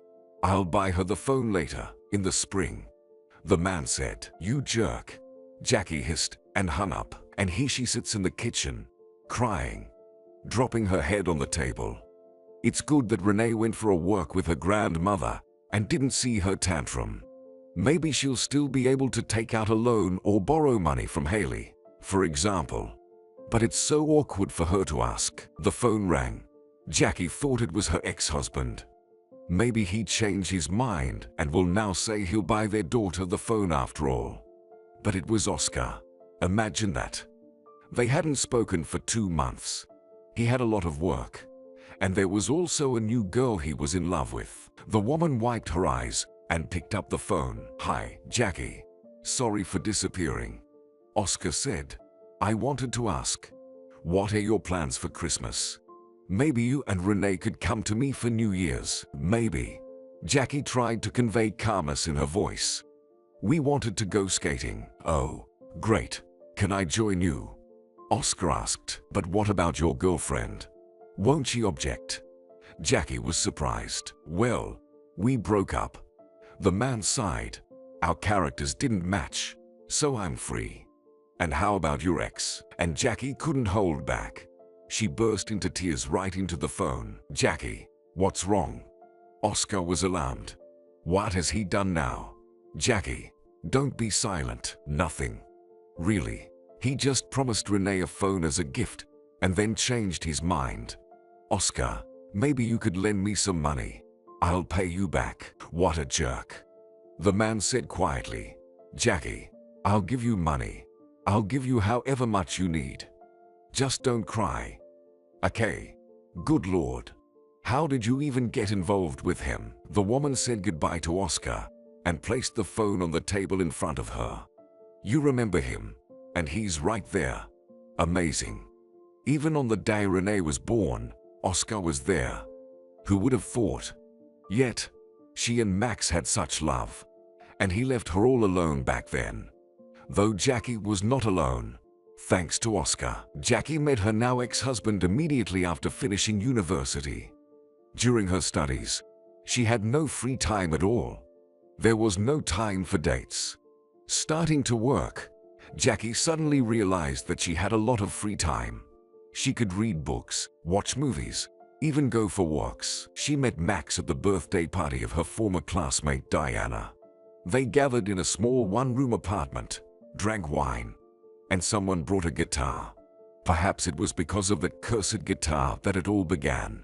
He played wonderfully, and he sang well too. He had a deep, velvety voice, and he was good-looking too. Dark-haired, brown-eyed, with a piercing gaze. Max sang one song after another. He even sang Oscar's favorite song, "You're My Breath." It was time for cake. Jackie and Diana went to the kitchen. Diana closed the door and smiled. "Listen, Max can't take his eyes off you," Diana said. Jackie blushed. "Oh, come on. Where did you get that idea from? He looks at you when he sings. You know, Jackie. And well, you're a single girl here. You're interesting. And everyone else came with partners. So take a closer look, Jackie." That evening, Max escorted Jackie home. "And you're a surgeon, right?" he asked as they left the house. It was almost midnight, and Jackie wanted to be in bed as soon as possible, as she had to get up early tomorrow. Another shift. "A surgeon?" She nodded. "So what?" "Well, you're a girl." The man winked. "So tender, beautiful. Your hands are as precise as a pianist's. You're a surgeon. Well, that's unexpected. Thanks for the compliment, if it was even a compliment at all." Jackie looked at her hands. Ha, they were just normal. What did he find in them? "Jackie, you're beautiful." He looked at her with a long gaze, which for some reason made Jackie's cheeks flush. "Maybe we should go somewhere." "So fast?" Jackie was embarrassed. "Well, I'm used to acting fast. I like you, and you like me too. Otherwise, you wouldn't have let me work you home." And he smiled. "So I suggest we have a real date. I'll even buy you flowers." Flowers? That's wonderful." Jackie nodded. "Why not? Let's go the day after tomorrow evening, if you're free. Because tomorrow I'm on duty." "Okay, tomorrow I'll think about you, and the day after tomorrow we'll meet." Max gently took her hand. Jackie didn't take her hand away. Their romance developed rapidly. Jackie quickly realized she was in love. Only Haley didn't like him. She thought Max was too much of a show-off. "He's a narcissist," she said after their first meeting. "He only loves himself." "Jackie, why do you think so? He seems normal to me." "Jackie, it's obvious. He only talks about himself. You need someone else." "Haley." "But I like him." Jackie frowned. "Listen, I don't have anyone. You're not happy. Someone appears, and you don't like it again. I'm thinking about you, stupid." Haley shook her head. "Anyway, do as you please, Jackie." By that time, Jackie already had her own apartment. Of course, she didn't get it the way she would have liked. First, her mother died. It turned out that the pain was caused by a tumor, inoperable. Radiation therapy didn't help.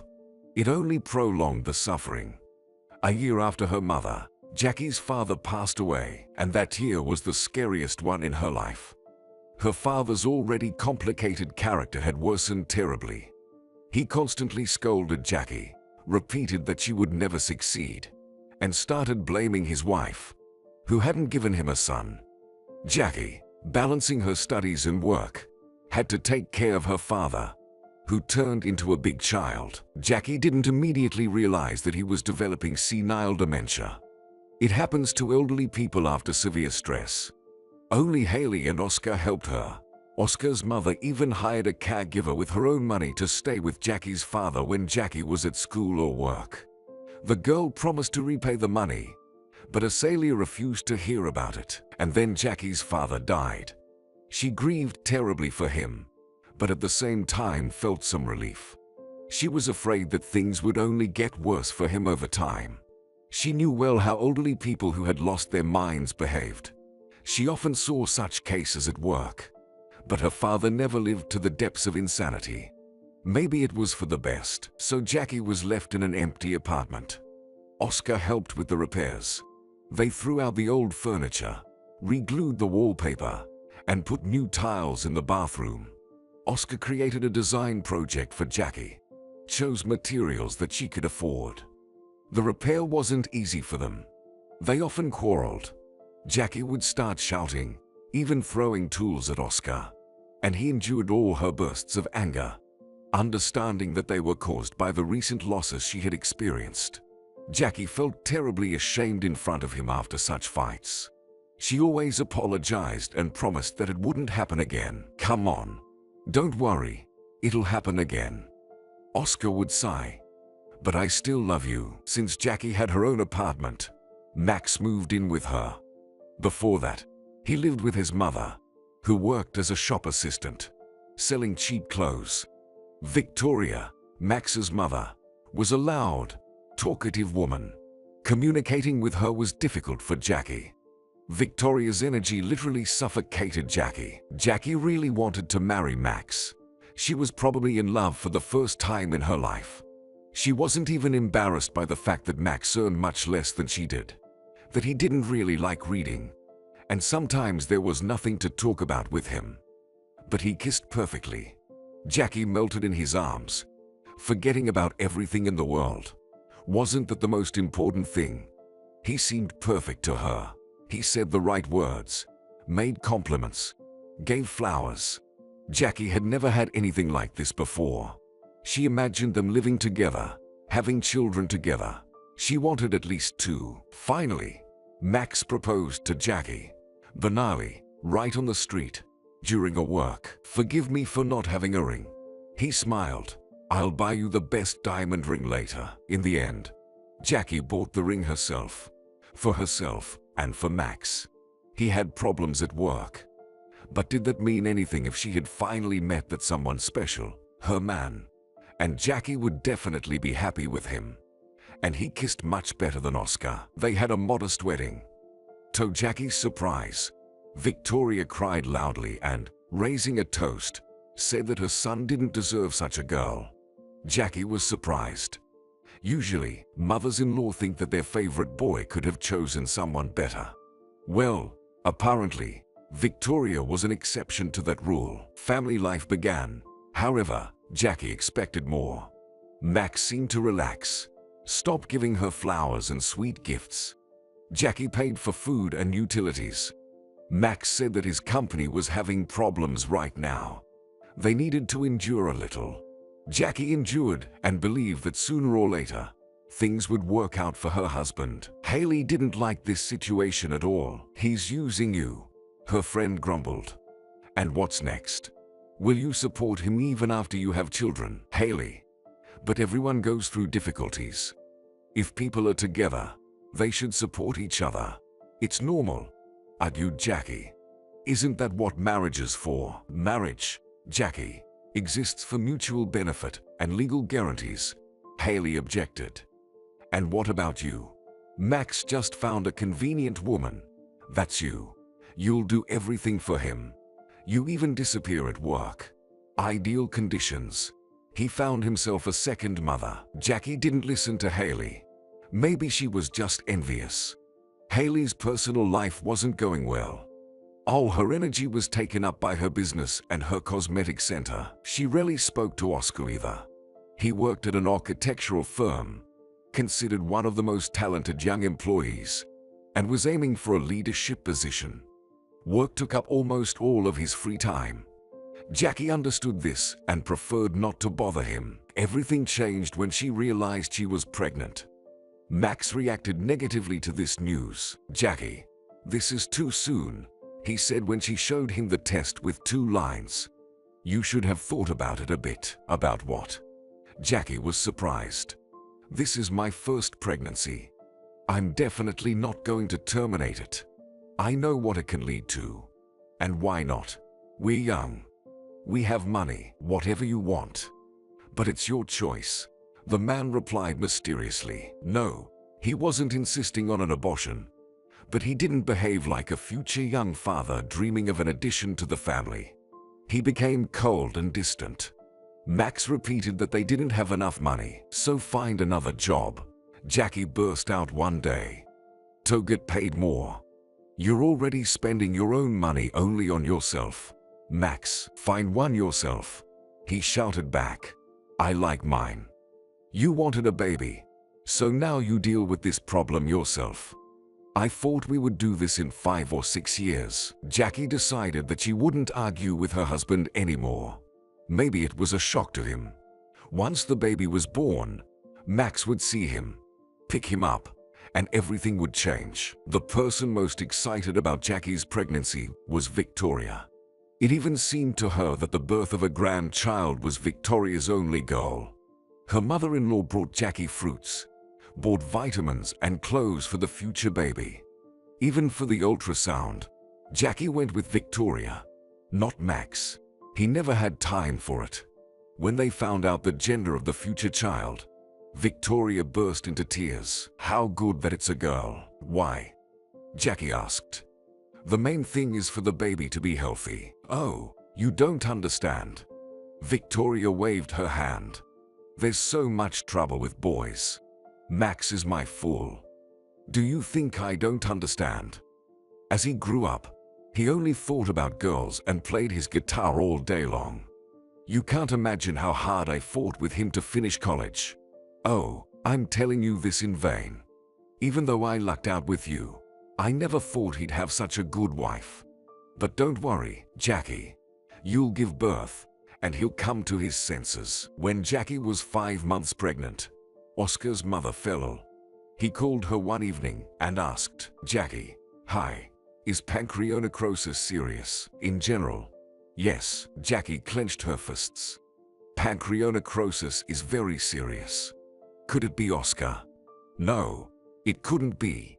He doesn't drink. It's not a diagnosis. It's practically a death sentence. Well, in general, my mom got the diagnosis. Oscar said with a trembling voice. Maybe you can tell me what to do. I don't understand anything at all. Everything was fine yesterday. She went to a restaurant with her friend, and at night, the ambulance took her away. Jackie looked thoughtfully out the window.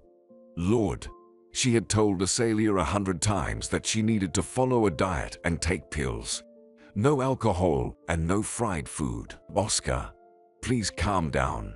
I'll find out everything now and call you back. She immediately called her former classmate Stuart. He worked in surgery, just like her. The news was bleak. They don't even have anything to operate on, it seems, he said. You know yourself what that means. The clock is ticking. If not days, then weeks. Stuart, maybe something needs to be done. Have you tried Richter? This woman is the mother of my best friend. I need to help. And what will Richter say? Stuart sighed. This is a textbook case here. She ate something fried, and she's had pancreatitis all her life. I'm telling you honestly, the woman doesn't stand a chance. No one will take her for surgery, and if they do, she'll die right on the operating table. Jackie slowly put the phone on the table. How to tell her friend Oscar about this? After all, he adores his mother, and Jackie herself always loved Asalia. Lord, why is everything falling on her all at once? Strange behavior from Max, her pregnancy, and now this. Jackie called everyone she could. None of her acquaintances could give Jackie any hope. They all said the same thing. Most likely, Asalia wouldn't make it. Jackie understood this herself, but she still hoped for a miracle. What if they came up with some experimental drug, or if there was a doctor who could perform such an operation without chickening out? There is one drug, Professor Richter said thoughtfully.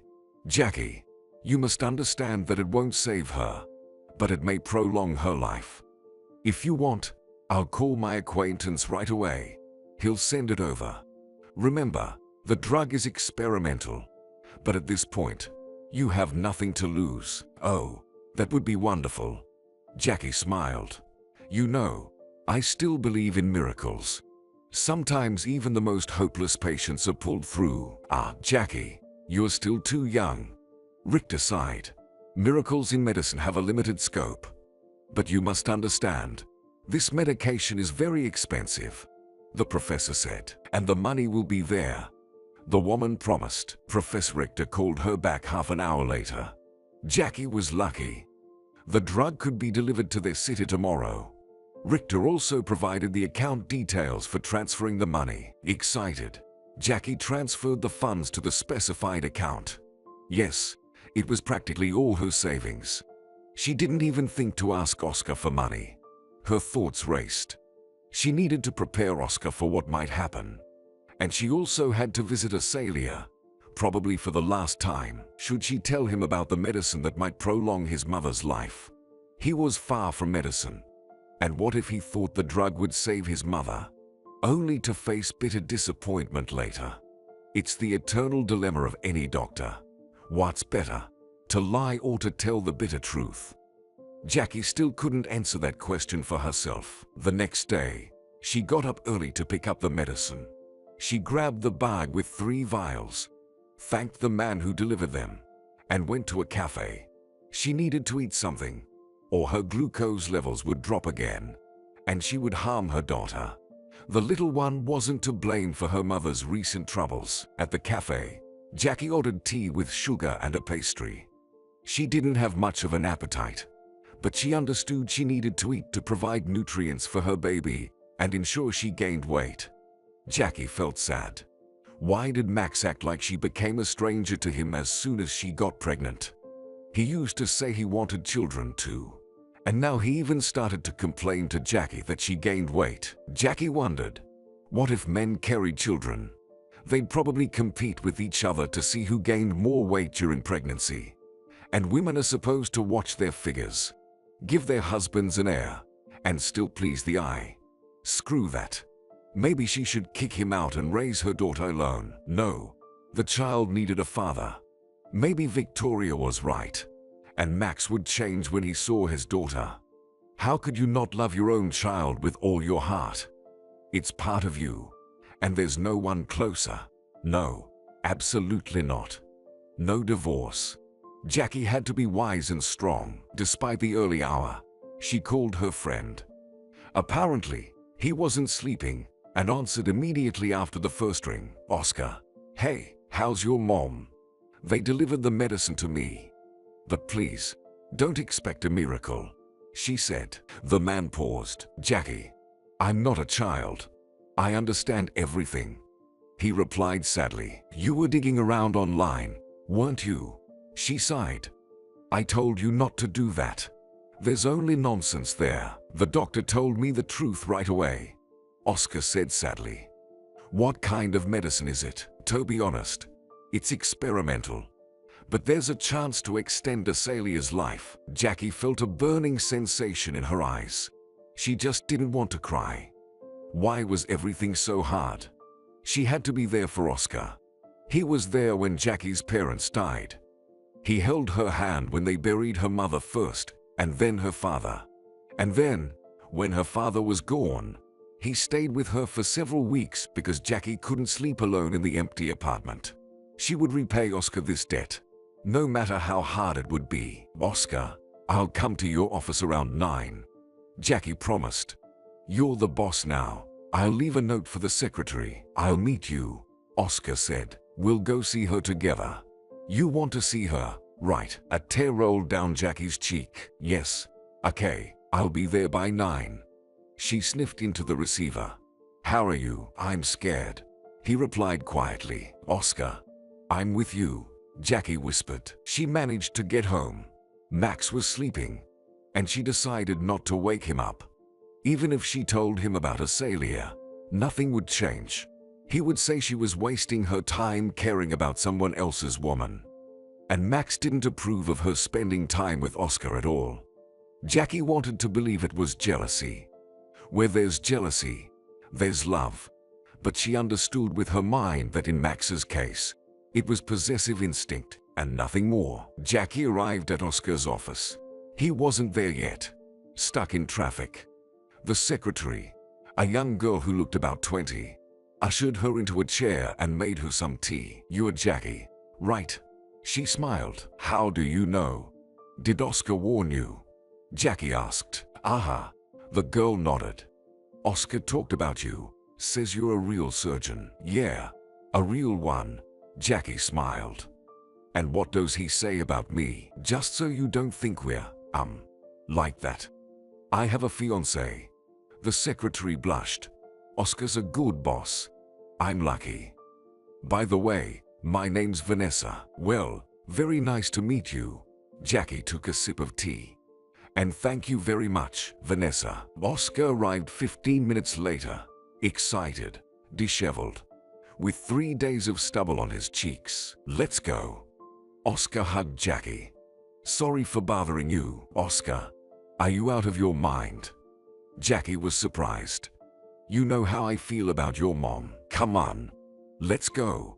He pulled her along. Vanessa, remember what to do. I remember. She nodded. Everything will be fine. In Oscar's car, Jackie settled into the front seat, placing the bag of medicine on her lap. New? The woman asked. Yeah, he nodded. Bought it a month ago. How about you? Sorry I disappeared. Had a lot of work.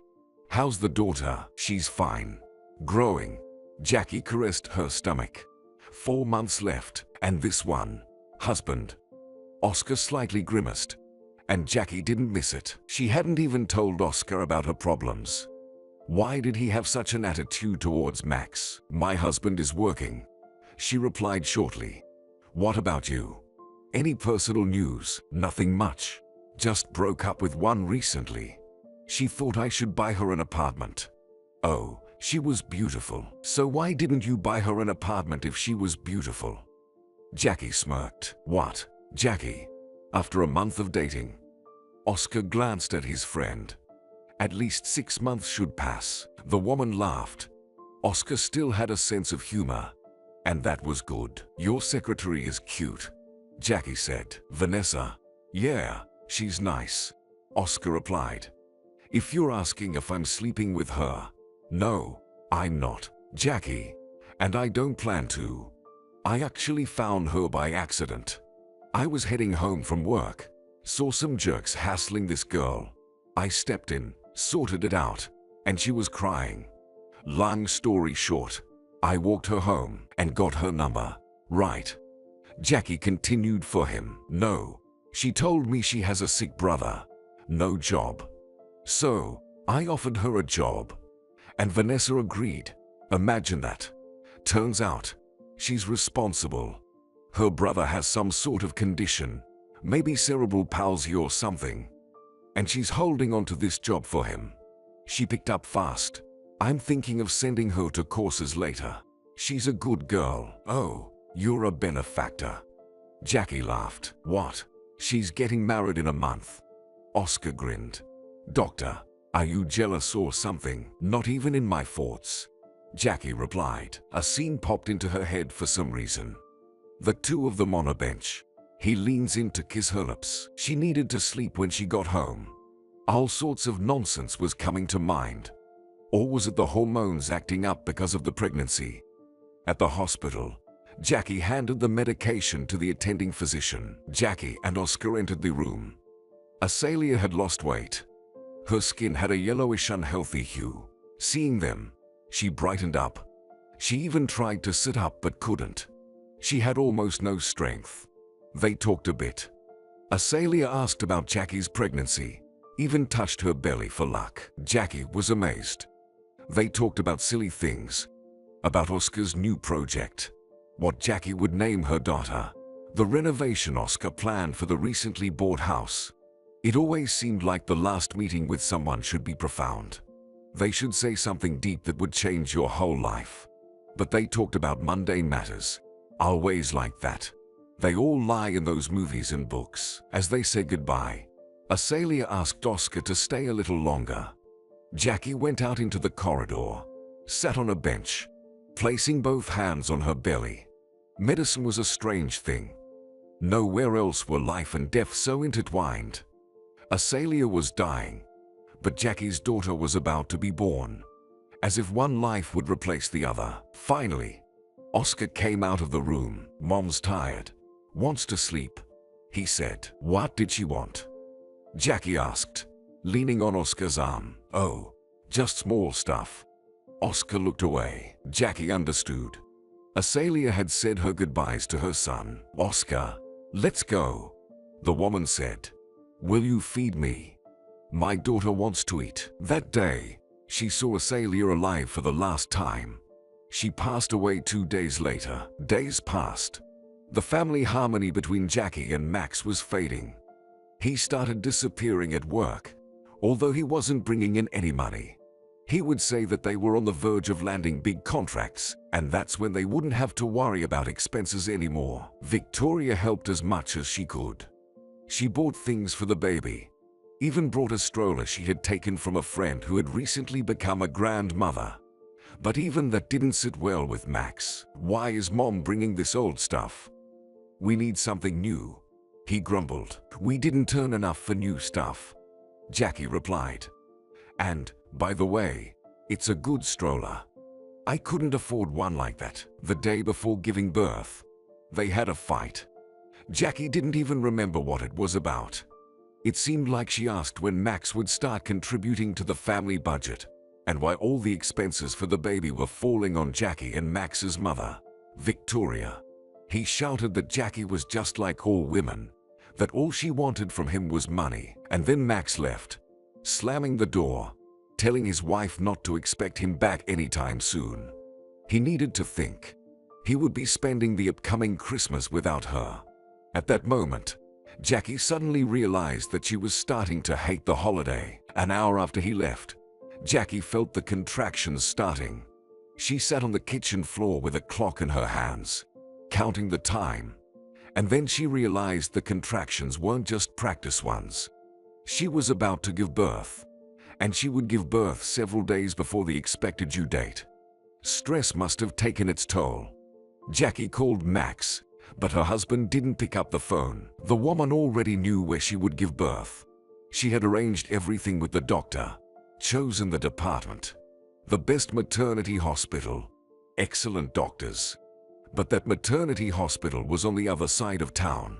Jackie dialed the ambulance number. "Get there yourself," the tired dispatcher woman said sadly. "I'll send a team, of course, but they won't make it. Traffic jams and a snowstorm." And then Jackie was truly scared. What to do? Give birth right in her own kitchen. She looked out the window. The blizzard was so thick that you couldn't see anything even 5 meters away. Jackie groaned in pain at another contraction. So what to do? Her friend Haley had gone to the islands with her new boyfriend. She was supposed to return only in 3 days, just in time for the birth, or to a ready-made baby. Well, or to a dead friend. Jackie imagined herself lying on the kitchen floor, staring at the ceiling and bleeding out. Victoria. She had gone to her sister in another city. So, was Jackie completely alone? Only a taxi remained. She opened the app. Wow, those prices. But no wonder, everyone was going to visit.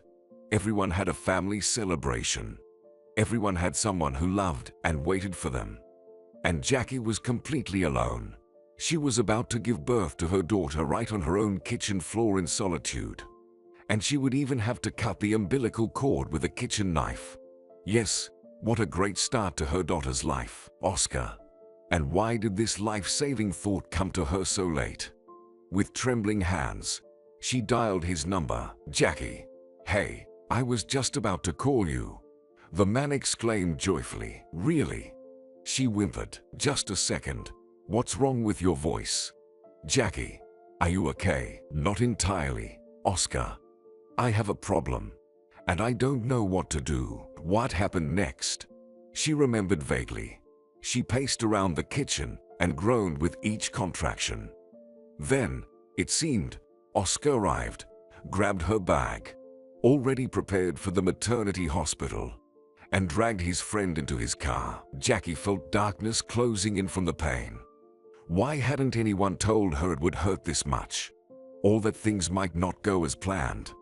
Oscar carried her to the maternity ward in his arms. She remembered his pale, frightened face, mumbling something about everything being okay. Jackie couldn't recall how she ended up in the delivery room.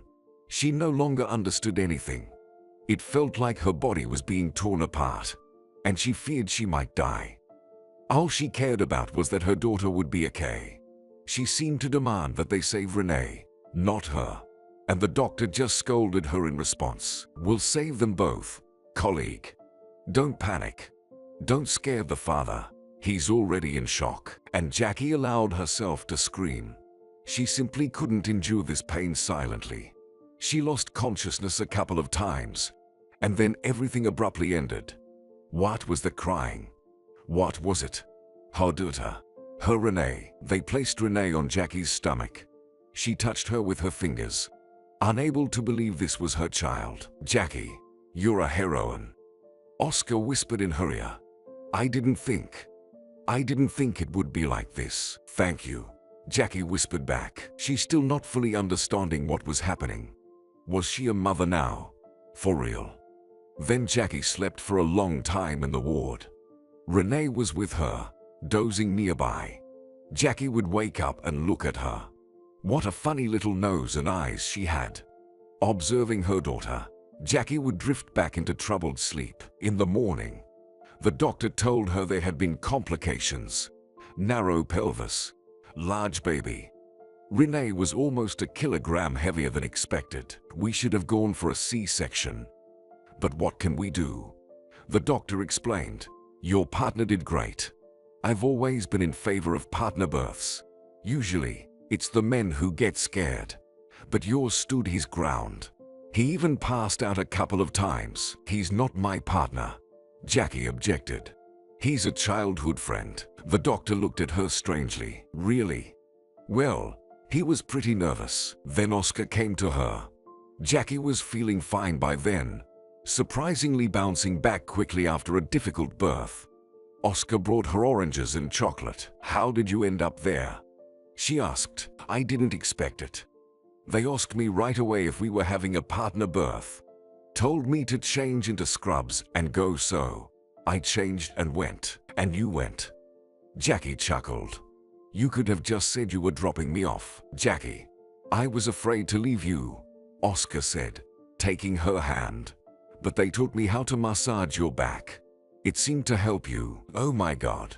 Oscar, did you spend Christmas there?" Jackie was alarmed. "Well, yes," he nodded. "You know, this Christmas I'll definitely never forget." "Thank you. But you shouldn't have. You're squeamish about all those physiological details." "It's okay. It'll come in handy for the future. I want kids too. I'll be there with my wife when she gives birth. Now I know what to do." Suddenly Jackie felt sad. Why? Because he would someday have a woman he truly loved, who would give birth to his child and sleep in his arms. And Jackie. Max called, but he never came to her. He said he had a lot of work. "Jackie, I was so worried about you." Oscar hugged her, and she rested her head on his shoulder. He smelled of expensive cologne. Jackie closed her eyes to hold back the tears. He looked so handsome, so respectable, in his crisp white shirt and pressed trousers. And she looked like a scarecrow in a horrible hospital gown. Max drove Jackie home. Victoria wouldn't let go of her granddaughter, admiring her like a work of art, saying she'd never seen such a beautiful girl in her life. Max kissed his wife on the cheek and looked at her as if Jackie had done something terribly wrong. For Jackie, a new life began. Her husband grew more distant, disappearing at work or not at work. Jackie didn't know, but she felt that Max had found someone else. It didn't scare her. What scared her was that she didn't care. Finally, Max started bringing in some money to the house. Maternity benefits weren't enough. Then, Victoria began to help out. She stayed with Renee, bought diapers and formula. Jackie didn't have milk. Renee was a restless baby, sleeping only when held. Jackie could only get a little rest when Victoria came. Max didn't take care of their daughter, saying it was women's work, and his job was to bring home the money. But Max wasn't doing well in that department. When Renee turned 6 months old, Jackie decided to talk to her mother-in-law. "Victoria, if Max and I get divorced, can I count on you?" Jackie asked. The woman looked sadly at Jackie. He's a fool. My mistake. You know, I gave birth for myself. I spoiled him, indulged him in everything. And I was wrong, Jackie. I realized it too late. Forgive me. Do you think I don't understand? I understand everything. Both women fell silent for a moment. Then Victoria continued. You can count on my help. I won't abandon you and Renee for anything. But maybe try talk to him. And I'll talk to my son. Jackie didn't bother talking to Max. She didn't see the point anymore.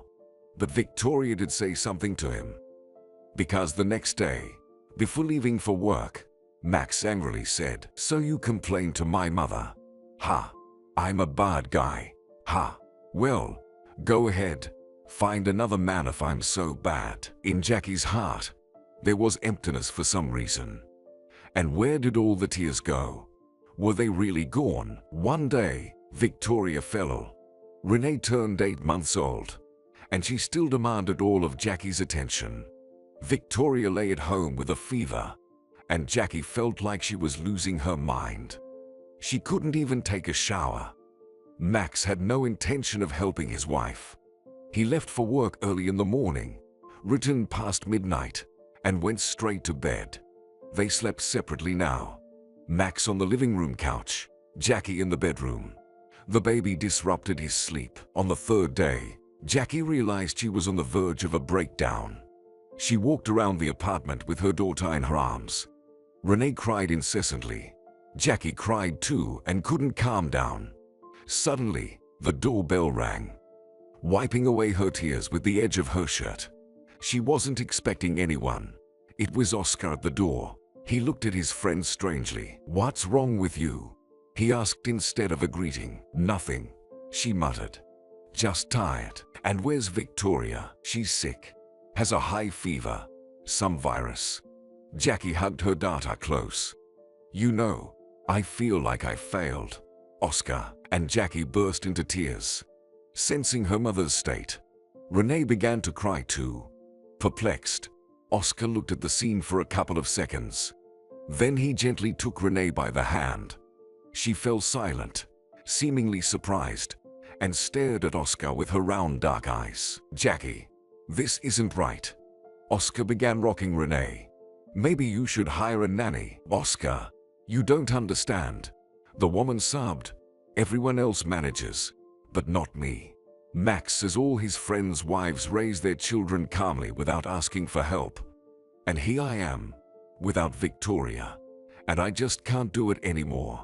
It's true. I'd rather perform surgeries for a week straight than deal with this. I can't take it anymore. I can't. Hey, Oscar said. Jackie, start packing your things. Where to? She asked. To the madhouse. We'll make a pit stop on our way there, sighed the man. If you want, of course. I have a week off. Gather everything you and Renee need. We're going on vacation. But what will Max say? Jackie was afraid. Do you really care? Oscar stroked Jackie's head. Listen, friend. You need to rest. Change your surroundings. Have you even seen yourself? And what about it? She glanced at herself in the mirror. Well, she didn't look great. Pale, with dark circles under her eyes. Hair disheveled like a witch's. Come on, I'll sit with Renee for now. You get ready. So quickly. Jackie looked skeptically at her friend. Why wait? He said. Jackie, I won't leave you in this state. You're still my friend, my close person. She called Max, saying she was going on vacation with a friend. She didn't want to mention that she would be staying with Oscar. Max loved to act jealous, not because he actually felt jealous of his wife, but because it was expected. Jackie quickly grabbed her things and approached Oscar. The man loaded everything into the car. We'll stay for 5 days, he said. The cottage is nice. Enough space for all of us. Wait, what about your girlfriend? Jackie asked, feeling worried. I'm currently without a girlfriend. Oscar shook his head. I'm too busy now as the deputy director. Oscar, thank you, dear. Jackie thanked him. If anything, I'll pay you back, Jackie. Are you crazy? The man laughed. Oh, honest to God, you've always been a bit off since childhood. Take a look at yourself. She chuckled. They drove to the countryside and arrived at a small wooden house surrounded by pine trees. Jackie suddenly realized she had grown unaccustomed to large spaces. Most of the time, she spent at home or strolled around the neighborhood with the stroller. Here, there was the smell of the river and pines, the wind. The woman even felt a bit dizzy. How wonderful, said Jackie. Renee, look, these are pine trees. The little girl looked at the pines in amazement, seemingly reaching up to the sky. Even her mouth opened in awe. Jackie laughed and kissed her daughter. Oh, to live like this always. She would if she were with Oscar. But, alas, that was impossible. He was her friend. Best friend since childhood. Come on. It's chilly here. And you're in a t-shirt. Oscar grumbled.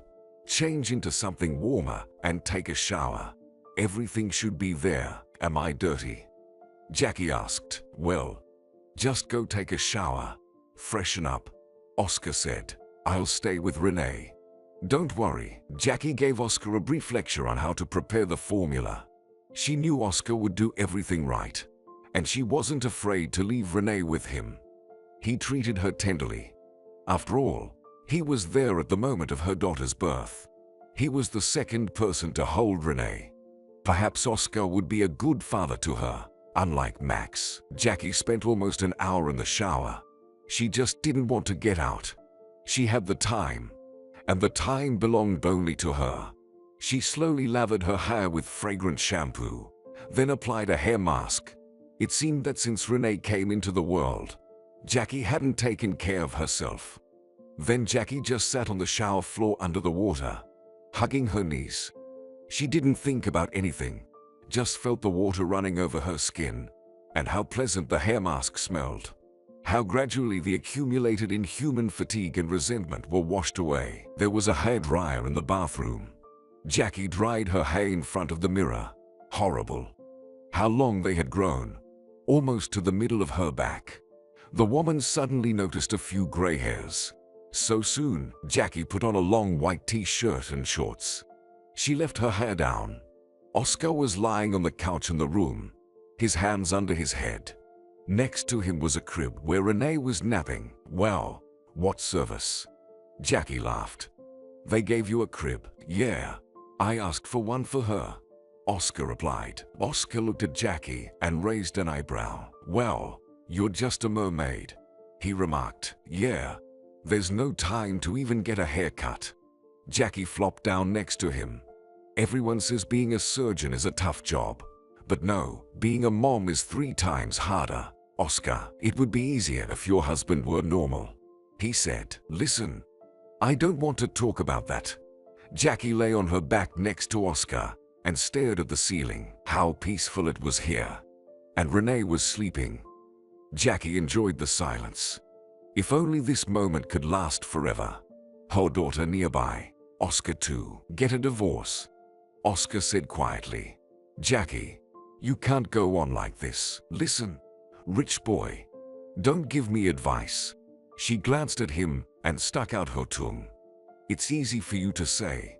How do I live alone? Formula costs a lot of money, Oscar. My mother-in-law helps, of course, but you can't put everything on her shoulders. And I won't be able to go back to work for another year. She turned onto her stomach and propped her chin with her fists. Oscar looked at her with a mocking yet sympathetic gaze. Suddenly, he traced his fingertips along her cheek. Jackie jumped in surprise. What are you doing? She asked. Nothing, he said softly. I feel sorry for you. I'll give you the most expensive champagne for our divorce. We will celebrate. Jackie sighed and embraced him. Oscar's chin nestled into her hair. They lay like that for a long time. He stroked her back. She just froze and savored the moment. Looking at the sleeping Renee, Oscar lifted her chin with his fingertips and kissed her. Jackie didn't immediately understand what was happening. And when she did, she didn't resist. His hand slid under her t-shirt, and she nervously drew in a breath. It was pleasant. Very pleasant. Odd. She used to love Max, but she didn't feel anything like this when he touched her body. And Jackie realized what would happen next. And the last thing she wanted in the world was for Oscar to stop. But Jackie found the strength to pull away. "What? It's been a while since you've had a girl?" she asked hoarsely. "Jackie, what?" He furrowed his brow. "What do you mean?" "Well, you have a lot of work and no time for a personal life." She moved away from him and sat up, wrapping her arms around her knees. "You didn't bring me here for this, did you?" "No, I just couldn't resist," Oscar replied guiltily. "Well, resist next time." She shook her head. "Oscar, you mean a lot to me, and I don't want to ruin anything. But this, well, we could, why not? But I don't want to, you know. I don't believe this can be just friendship." "I understand." Oscar closed his eyes for a moment. A wrinkle appeared on his forehead, and then smoothed out immediately. A carefree smile returned to his face. "Jackie, you're just a beautiful woman." "Instincts," he said. "Keep your instincts to yourself. There's a child here. By the way, what does she understand?" Oscar glanced at Renee. "She doesn't even know where her nose is yet." "Oscar." Jackie grabbed a pillow and threw it at him. "If I knew, I would never have come with you for anything." Okay. He reached out. "Jackie, shall we watch a movie or something?" The following week became one of the best in Jackie's life. Oscar didn't attempt to kiss her again. On one hand, it slightly annoyed her because she really liked that kiss. On the other hand, it was reassuring. She was terribly afraid of what could have happened between them. Yes, she realized that she wanted to be the only one for him, at least in some sense. The only childhood friend, not just another woman he would spend time with until he found another. No, that would surely break her heart. And life with Max convinced her that it was better to be alone. She had Renee, and Jackie didn't need anyone else. They worked in the forest, played table tennis, and in the evenings, when Renee fell asleep, they watched old movies and cartoons, the ones from their shared childhood. They reminisced about their parents, school friends, university. But happiness for Jackie was bitter. She understood that soon she would have to return to her real life, where Max was, who seemed to hate his wife for something, where one day was just like another, and it seemed like it would never change. Jackie wanted to remember every moment, and tried not to think that perhaps if she and Oscar were in different circumstances, this would be her real life. It was especially painful to see how Oscar dealt with her Renee. Max never did that, as if he didn't need a daughter at all. Perhaps that's how it was. Jackie returned home full of strength and determination to divorce. Although they didn't divorce until Renee turned 3, Max dragged it out, and then just left for another woman, packing his things. Jackie suspected he was just looking for a woman with an apartment. Victoria remained on Jackie's side and helped her in every way she could. The woman adored her granddaughter, and Renee reciprocated the affection. Time passed. Renee grew up under her grandmother's careful watch. Jackie worked a lot. Max occasionally visited their daughter and even paid minimal child support. Sometimes men appeared in Jackie's life, but it never went beyond 2 or 3 dates. She was afraid to trust, afraid to get attached to someone and have it all fall apart again. And now this story with the phone. It was fortunate that Oscar was there. He often offered Jackie help, but she always refused. It felt awkward. He already spoiled Renee with expensive gifts for every holiday. It only spoiled the child. Jackie couldn't afford such toys that Oscar bought, and he seemed not to understand that. Foolish man. The next morning, handing her daughter over to her grandmother, Jackie went to work. There were only 2 surgeries scheduled for the morning. She was sitting in the office filling out medical histories when the phone rang. It was Oscar. Jackie rubbed her nose and answered the call. "I'm here. Where should I go?" he asked. "Come in, please, to the inner courtyard," Jackie replied. I'll be out in 5 minutes. She set aside the medical histories and headed for the stairs. Oscar stood in his expensive coat, all alone. Jackie thought he looked extremely out of place against the backdrop of these shabby benches and grey hospital walls. But she felt at home here. Hey. Oscar smiled and spread his arms for a hug. Jackie embraced him and quickly pulled away. I'm sorry for this silliness. It's just that Max promised our daughter a phone, and she'll cry if he doesn't follow through. I don't want to ruin her Christmas and birthday. What are you talking about? He handed her a bag. Here, Jackie. Take it. Surprised, she opened the bag and saw 3 boxes inside. 2 large identical ones and 1 small. There was an apple-shaped logo on the boxes. Oscar, are you out of your mind? Jackie exclaimed. I don't know how much this costs. It's probably my salary for 3 or 4 months. I can't take this, Oscar. You can. He raised his eyebrows in surprise. I have money. Make the child happy. But I have only 1 child. If my memory serves me correctly. Jackie frowned. And there are 2 phones. The second one is for you. And here are headphones for Renee. Oscar said sheepishly. We're not strangers to each other. Come on, Jackie. Can't I spoil you 2 at least once a year? I can't. She handed him the bag back. He hid his hands behind his back. Jackie felt foolish. You can take it. And you will. Oscar insisted. Jackie, stop being so stubborn. I know you're a strong, independent woman and all that. But it's not that expensive for me. Understand? Oh, forget it. Jackie burst into tears. Tears started flowing down her cheeks. Oh God, what is this? Why is Max behaving like a child and not thinking about the consequences? Why does Jackie have to deal with all of this on her own? What's wrong with you? Oscar hugged her and held her close. Jackie buried her nose in his coat. Nothing. She mumbled. Just got something in my eye. Oh, you. He sighed. Jackie, seriously, I'll do anything for you guys. You know that. I have no one but you. She lifted her face and looked into his eyes. He wasn't laughing. On the contrary, he looked extremely serious. Thank you, Oscar. I just didn't expect this. And it's too much for us. And also, she didn't finish her sentence. He didn't let her. Somehow, she didn't understand how it happened. But he touched her lips with his. She wrapped her arms around his neck. Oh my God. It's so cold. He stepped back and unbuttoned his coat. Here, take it. The coat was now on her shoulders. He hugged her again and kissed her on the forehead. Listen, I've been thinking. He said, oh God, what am I doing? She chuckled foolishly. I have to work, Jackie. He shook his head.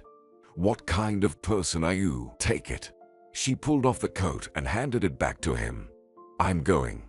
Thank you, Oscar. If I can, I'll return it. Bye. The woman held the package close to her chest and hurried to the entrance. But what was wrong with her? Was she really that starved for male attention? But he was so warm, reliable, his own. Yet, she and Oscar were just friends. And friends kissing was not recommended. Jackie returned to the ward. She made herself some tea. Jackie, who's that?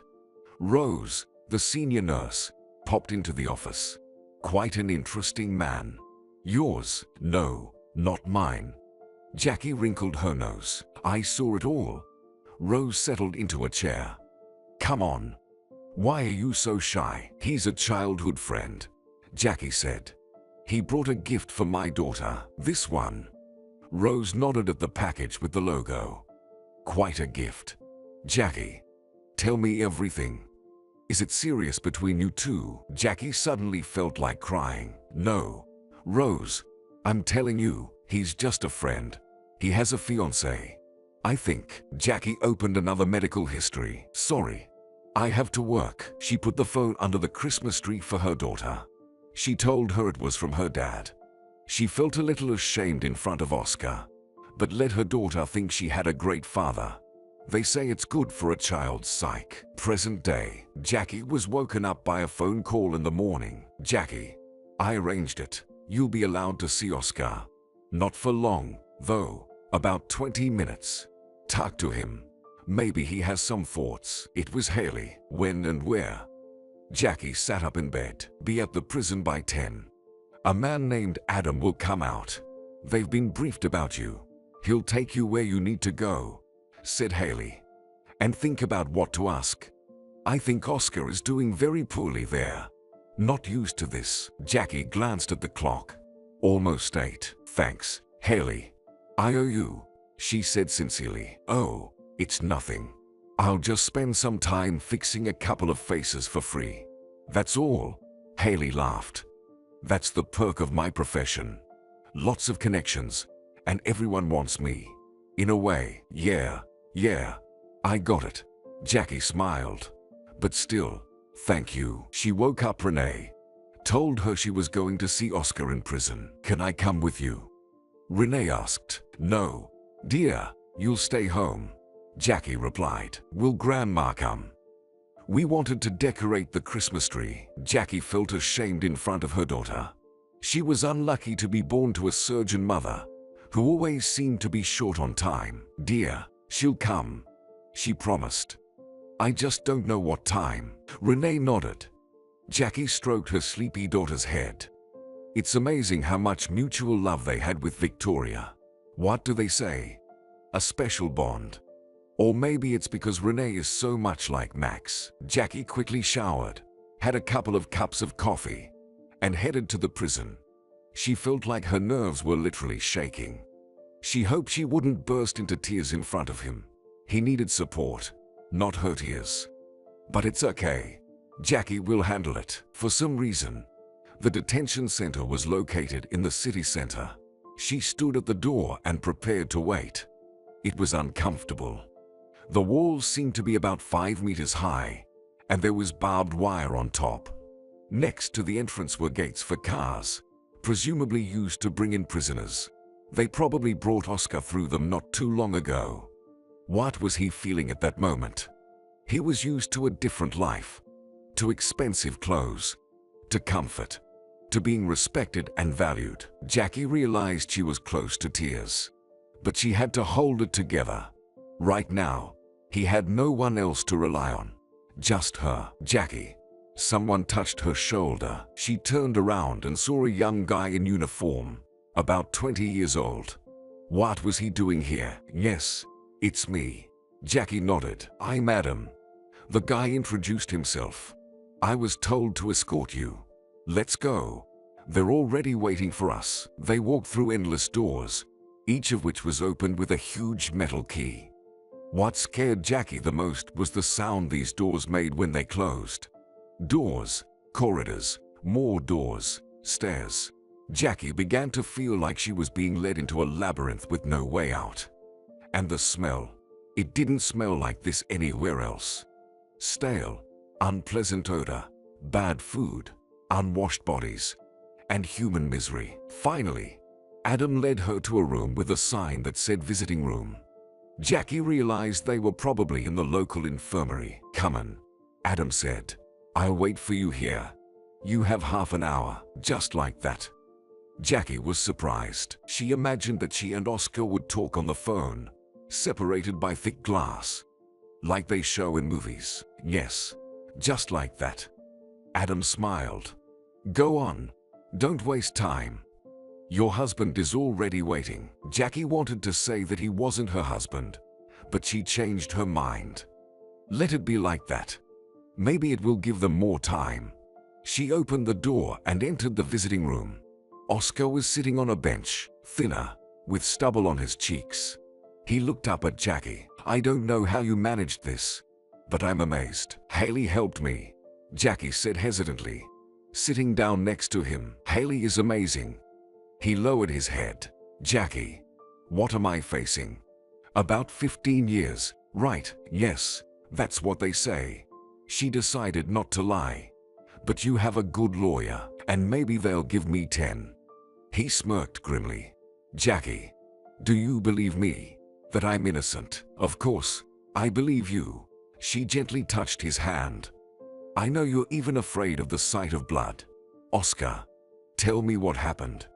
Maybe we can find something to hold on to. There's nothing to hold on to unless the killer comes forward with a confession. He shrugged. I understand Miles decided to drown me. And who is this Miles? Jackie was surprised. The owner of Tokyo Group. Our direct competitors. No, he didn't kill.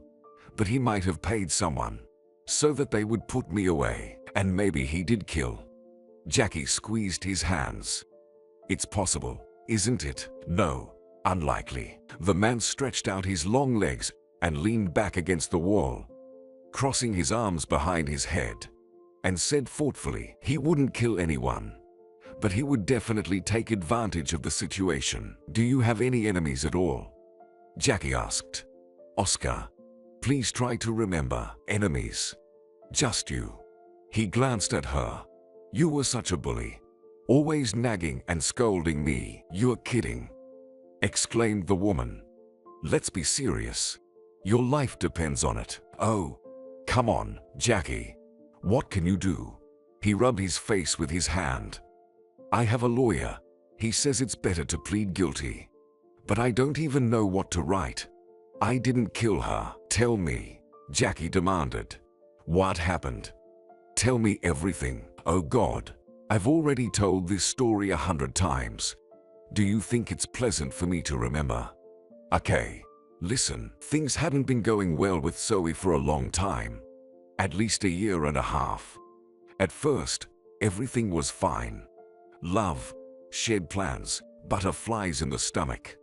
And then Oscar suddenly realized that he was just bored with his wife. She was much younger, only 25 when they got married. They had nothing to talk about. Zoe didn't like that Oscar preferred to spend his free time at home. She wanted to go out, party, while he preferred reading in the cozy study or working out in the home gym. We didn't even argue, Oscar said thoughtfully. We just grew apart, I guess. I made a mistake. I married because there was passion. And when that faded, it turned out we had nothing else. Talks of divorce began. Zoe didn't want to divorce, and Oscar understood why. He bought her a car. They lived in his house, which he had built before the wedding. Zoe earned much less than Oscar. She didn't want to lose the new lifestyle.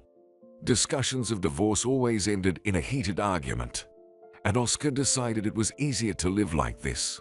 They slept in separate bedrooms, hardly talked, but didn't interfere with each other. What about marital relations?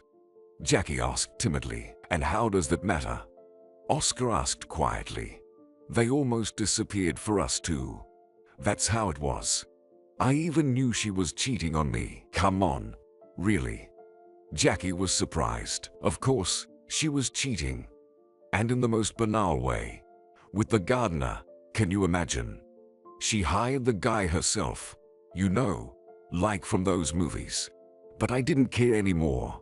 Every time I talked about divorce, she would threaten to kill herself. I decided to wait until she got tired of all this. Until she found someone and suggested parting ways. Stupid, right? Yes, very stupid. Jackie agreed with him.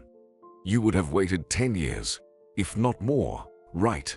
You probably found someone too. I didn't find anyone. Didn't even want to. He shrugged. I worked a lot to be at home less. Stayed in my city apartment. Strange life.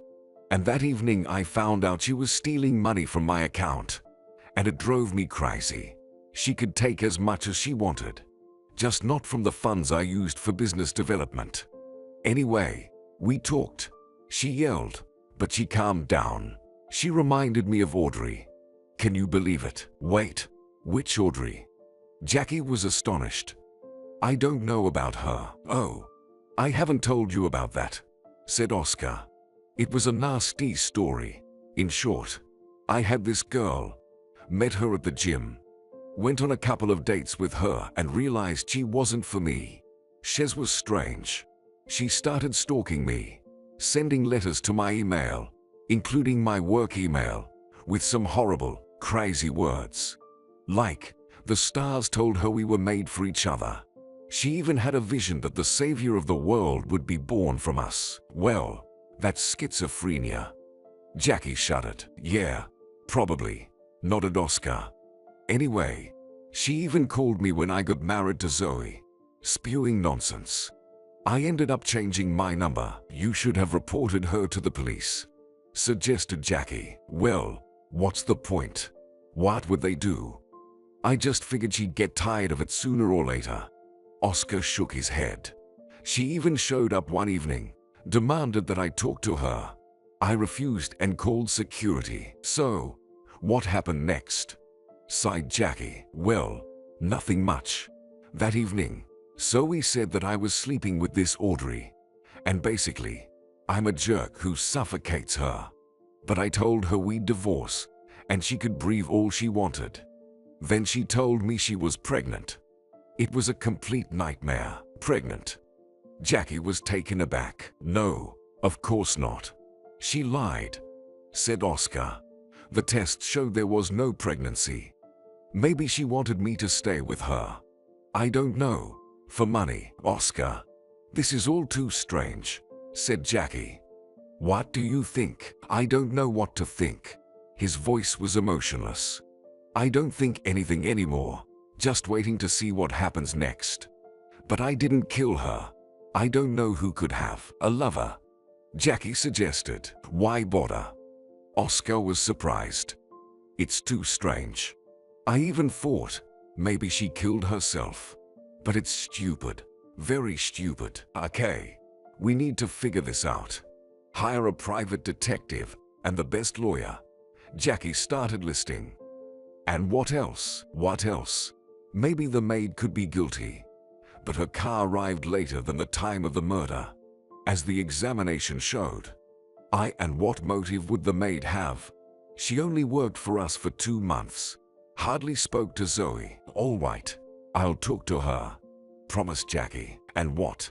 Do you think she'll talk to you? Oscar turned his head to look at Jackie from top to bottom. The police have already done their work. They found out everything they could. Plus, the camera data. Her car is visible there. She came alone. Time's up. Adam peeked into the room. Say your goodbyes, Oscar. I'll get you out. Jackie hugged her friend's shoulders. Oscar, I promise, I'll get you out. Jackie, it's better if you don't, he whispered. Just forget about me. Go see Vanessa. There's something there for you. What? Jackie pulled back. What does she have? You'll find out.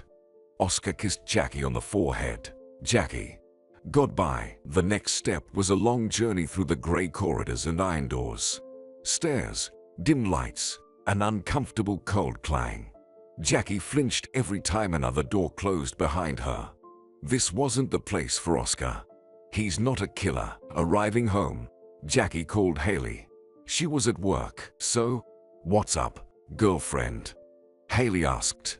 Did you find out anything? No, Jackie replied. There are some really strange things going on there. I don't know what to think. Who could possibly need Zoe? Maybe we should talk to his maid. She definitely saw something, knows something. I have no doubt the police questioned her poorly, and you know how to conduct interrogations, right? Haley sighed. All right, let's do this. Tomorrow we'll visit her if you find out where she lives. Okay, I'll be there with you. Yeah, I'll try, Jackie promised. I forgot to ask him where she lives. Got too nervous. He also told me to go see Vanessa. All right. Who's this Vanessa? She's his secretary. They've been working together for a long time, Jackie replied. He said there's something for me there. Well, then deal with that, Haley said. And keep me updated, please. We'll figure something out. I promise we'll get your Oscar back. First, Jackie decided to go to the office where Oscar's firm was located. Surely, Vanessa would be there. Leaving her daughter with Victoria, Jackie headed to the specified address. She found the office without difficulty. It now occupied 2 floors of the business center. Yes, Oscar's business seemed to be doing well. Vanessa, Oscar's secretary, was sitting near the office with a nameplate bearing Oscar's name. Jackie recognized her immediately. Vanessa had matured, looked better. "Oh, hello. Oscar said you'd come before the arrest," Vanessa said, her eyes shining with tears. She must be worried about her boss. "I only found out yesterday," Jackie said, sitting in the chair opposite Vanessa's desk. "I visited him." "How is he?" "All right." "What are they saying?" Vanessa asked eagerly. "Oh God, I feel so sorry for him. He helped me so much. Got my husband a job on a construction site, too. Oscar's such a good person, always helping everyone." "I can't believe that, and I don't believe it either," Jackie interrupted her. "What did Oscar say to pass on?" "Oh, I'm sorry." Vanessa wiped her eyes with her hand. "Here, a letter." She handed Jackie a thick white envelope made of heavy paper. Jackie put it in her bag without opening it. "Vanessa, do you know anything? Have you heard anything? I'm interested in his maid." "Who was a witness?" "Well, her name seems to be Anita. I was the one who looked for her. Called several agencies, interviewed 5 girls, and Anita came in response to an ad. I liked her the most. Modest, cute, and she really needed the job. Seems her mother's ill, and Oscar trusted me with these matters. So, I chose her." "Do you have Anita's contact information? Phone number? Address?" Jackie asked. "Well, I think I do," Vanessa said, taking her phone to search for it. "Vanessa, was there anything else suspicious?" "Honestly, no," she sighed. "But here's the number. Write it down. I don't know the address, but her last name is Grayson. She's a nice girl. I feel sorry for her. She must have been scared when she found the body." Vanessa sniffled. "All right. Everything will be fine. Calm down. Oscar didn't kill anyone." "I know." Vanessa nodded. "He's such a good person, and he loves you so much. Did you know there's a photo of you and your daughter on his desk? Do you know about it?" "No." Jackie was surprised. "Do you want me to show you? Maybe some other time," Jackie muttered. "Thank you for your help." Jackie returned home feeling drained. It was fortunate that Victoria had prepared dinner. Jackie didn't even want to think about what Oscar might be eating. He loved to cook. Lasagna, risotto, Mediterranean cuisine. "Mom, have you found the killer yet?" Victoria asked, sitting down at the table. "What killer?" Victoria's question caught Jackie off guard. "Jackie, what happened?" Jackie had to briefly tell her about what happened to her friend Oscar. "You should look for a woman," her mother-in-law confidently declared. "There's always a woman involved in these stories." Jackie couldn't sleep at night. There were too many impressions, and she couldn't forget Oscar's unshaven, unhappy face. She didn't want to think about having to bring him toiletries for the next 15 years. The envelope. The woman suddenly got up from the bed. "I completely forgot about it." Jackie got up, crept into the corridor where her bag was hanging, and took out the envelope. Then she returned to her room and, sitting on the bed, opened it. Inside was a letter and a plastic card. Jackie began to read. "Jackie, you know you're the most precious person to me in the world. If something happens to me, I want you and Renee to be well. This card is for you. It gives access to an account, which hopefully has a decent amount. It will help you in life. Love you, Oscar." Jackie couldn't take her eyes off the last phrase. "Love you," and the PIN code for the card. At the bottom was the date. A year ago. Maybe Oscar was afraid of something. Or maybe he just decided in advance to take care of them with Renee. Jackie burst into tears, burying her face in her knees. How silly and ridiculous all of this was. She fell asleep almost towards morning. Her daughter didn't wake her up, so Jackie opened her eyes at 1 in the afternoon. She didn't know what to do. Probably, she should talk to Anita, Oscar's housekeeper. But about what? First, Jackie called Haley. "Of course, you can't say you're acquainted with Oscar," Haley stated. "If Anita is hiding something, she'll keep hiding it. Understand?" "Okay. What should I tell her?" Jackie asked. How do I even start a conversation with her? Haley pondered. Well, I don't even know. Who do you unconditionally trust? Well, you, Renee, Jackie replied. And my mother-in-law too. Oh, and Oscar. That won't work. Haley chuckled. We need something else. We need to get her talking. Oh, listen, Vanessa said Anita's mother is sick. Call her and say you are calling about the treatment quota. But I don't even know what she's sick with. Jackie hesitated. Oh, come on. Just pretend to be secretary. Say you were told to contact her. Get details.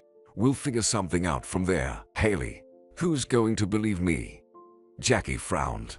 That's not how things work. It's true that's not how things usually go. But regular people don't know how the system works. Haley insisted. Do you want to save Oscar or not? Let's make the call. Jackie spent half an hour pacing around her apartment, trying to come up with a plausible story. Finally, she gathered her thoughts and dialed Anita's number. Anita answered almost immediately. Anita Grayson? Jackie asked sternly. Yes, Anita replied. Who is this? I'm from the Department of Health regarding your mother. I need to clarify something. When would be convenient for you to meet? I'll come to you. Jackie tried to make her voice sound as authoritative as possible to discourage any objections from Anita. Anytime. Anita agreed readily. Is there a possibility of getting her treatment? Yes, there is. But I need to clarify something. Jackie repeated. Can I come today? Well, you could.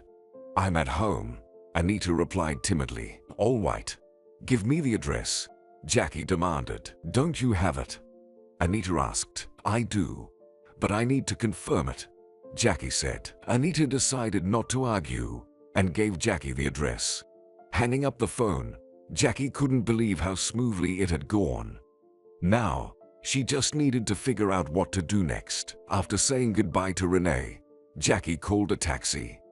Anita lived on the outskirts of the city, in a multi-story apartment building. The area was considered rough. Jackie rarely visited here, but she had heard it was best to avoid, especially in the evenings. She climbed to the 8th floor and pressed the doorbell. She even brought a folder for appearance's sake, printing out some standard medical service contracts in advance.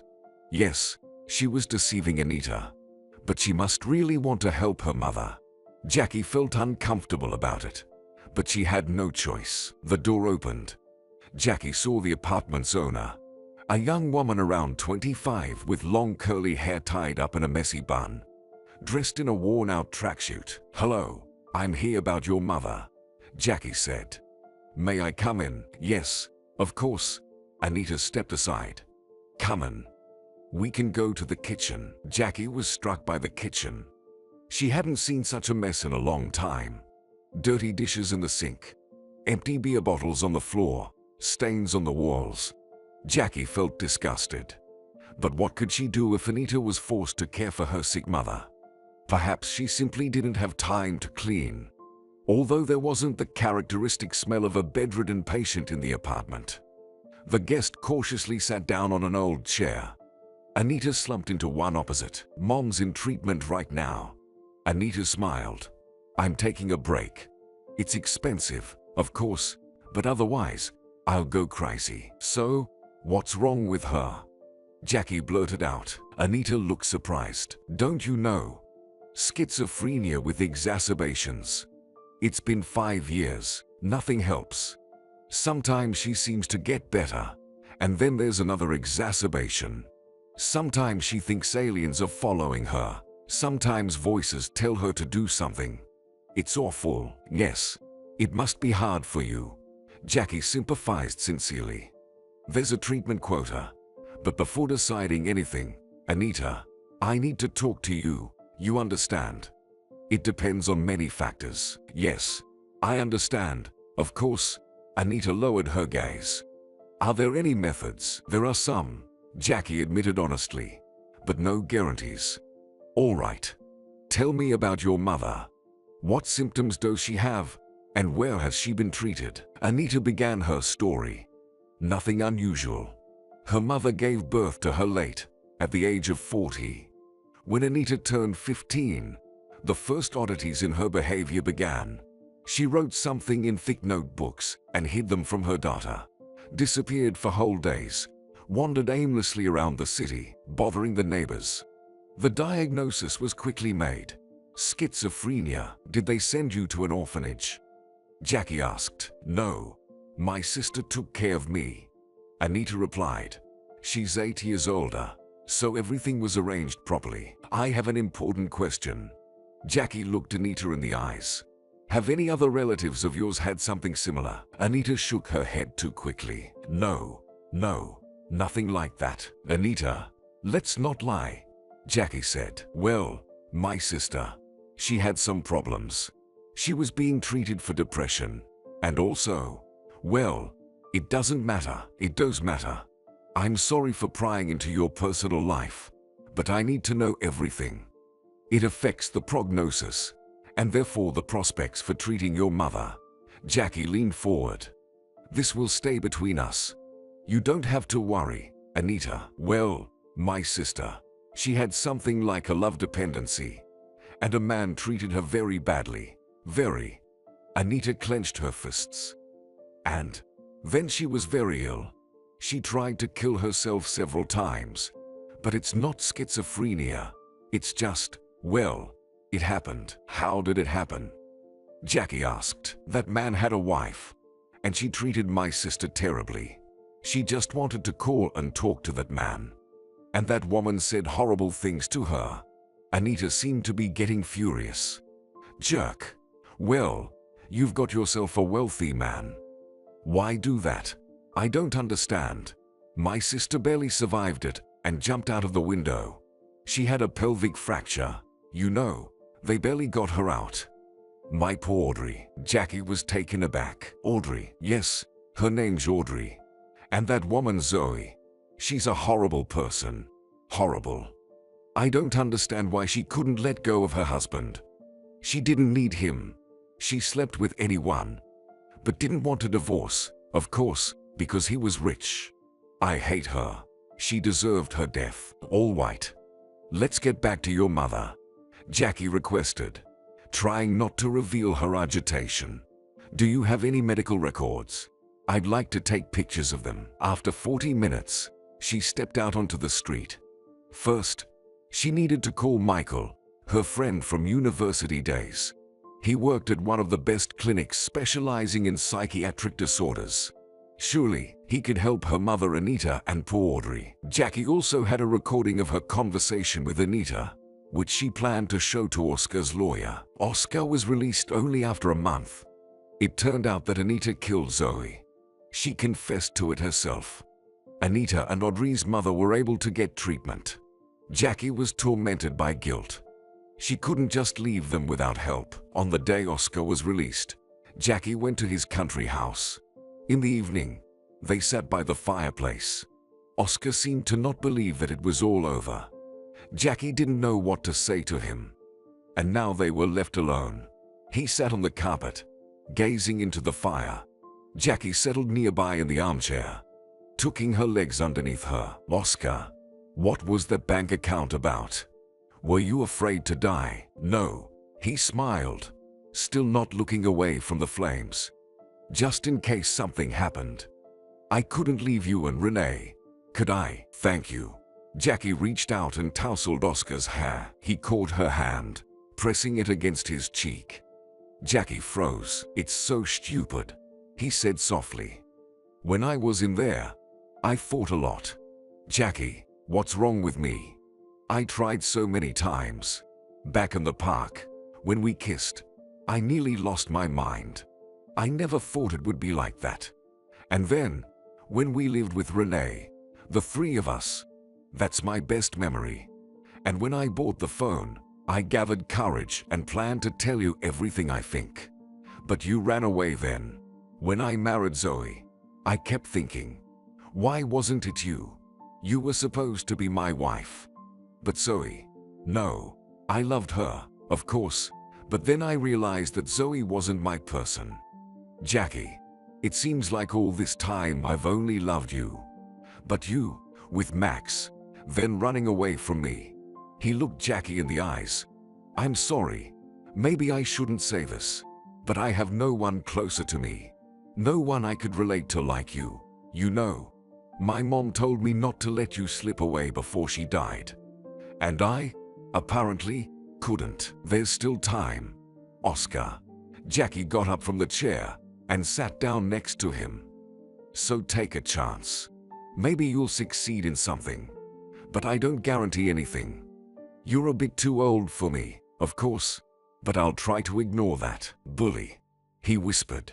Jackie, why are you such a bully? They got married a month later. Jackie joked that in their case, checking feelings didn't make any sense.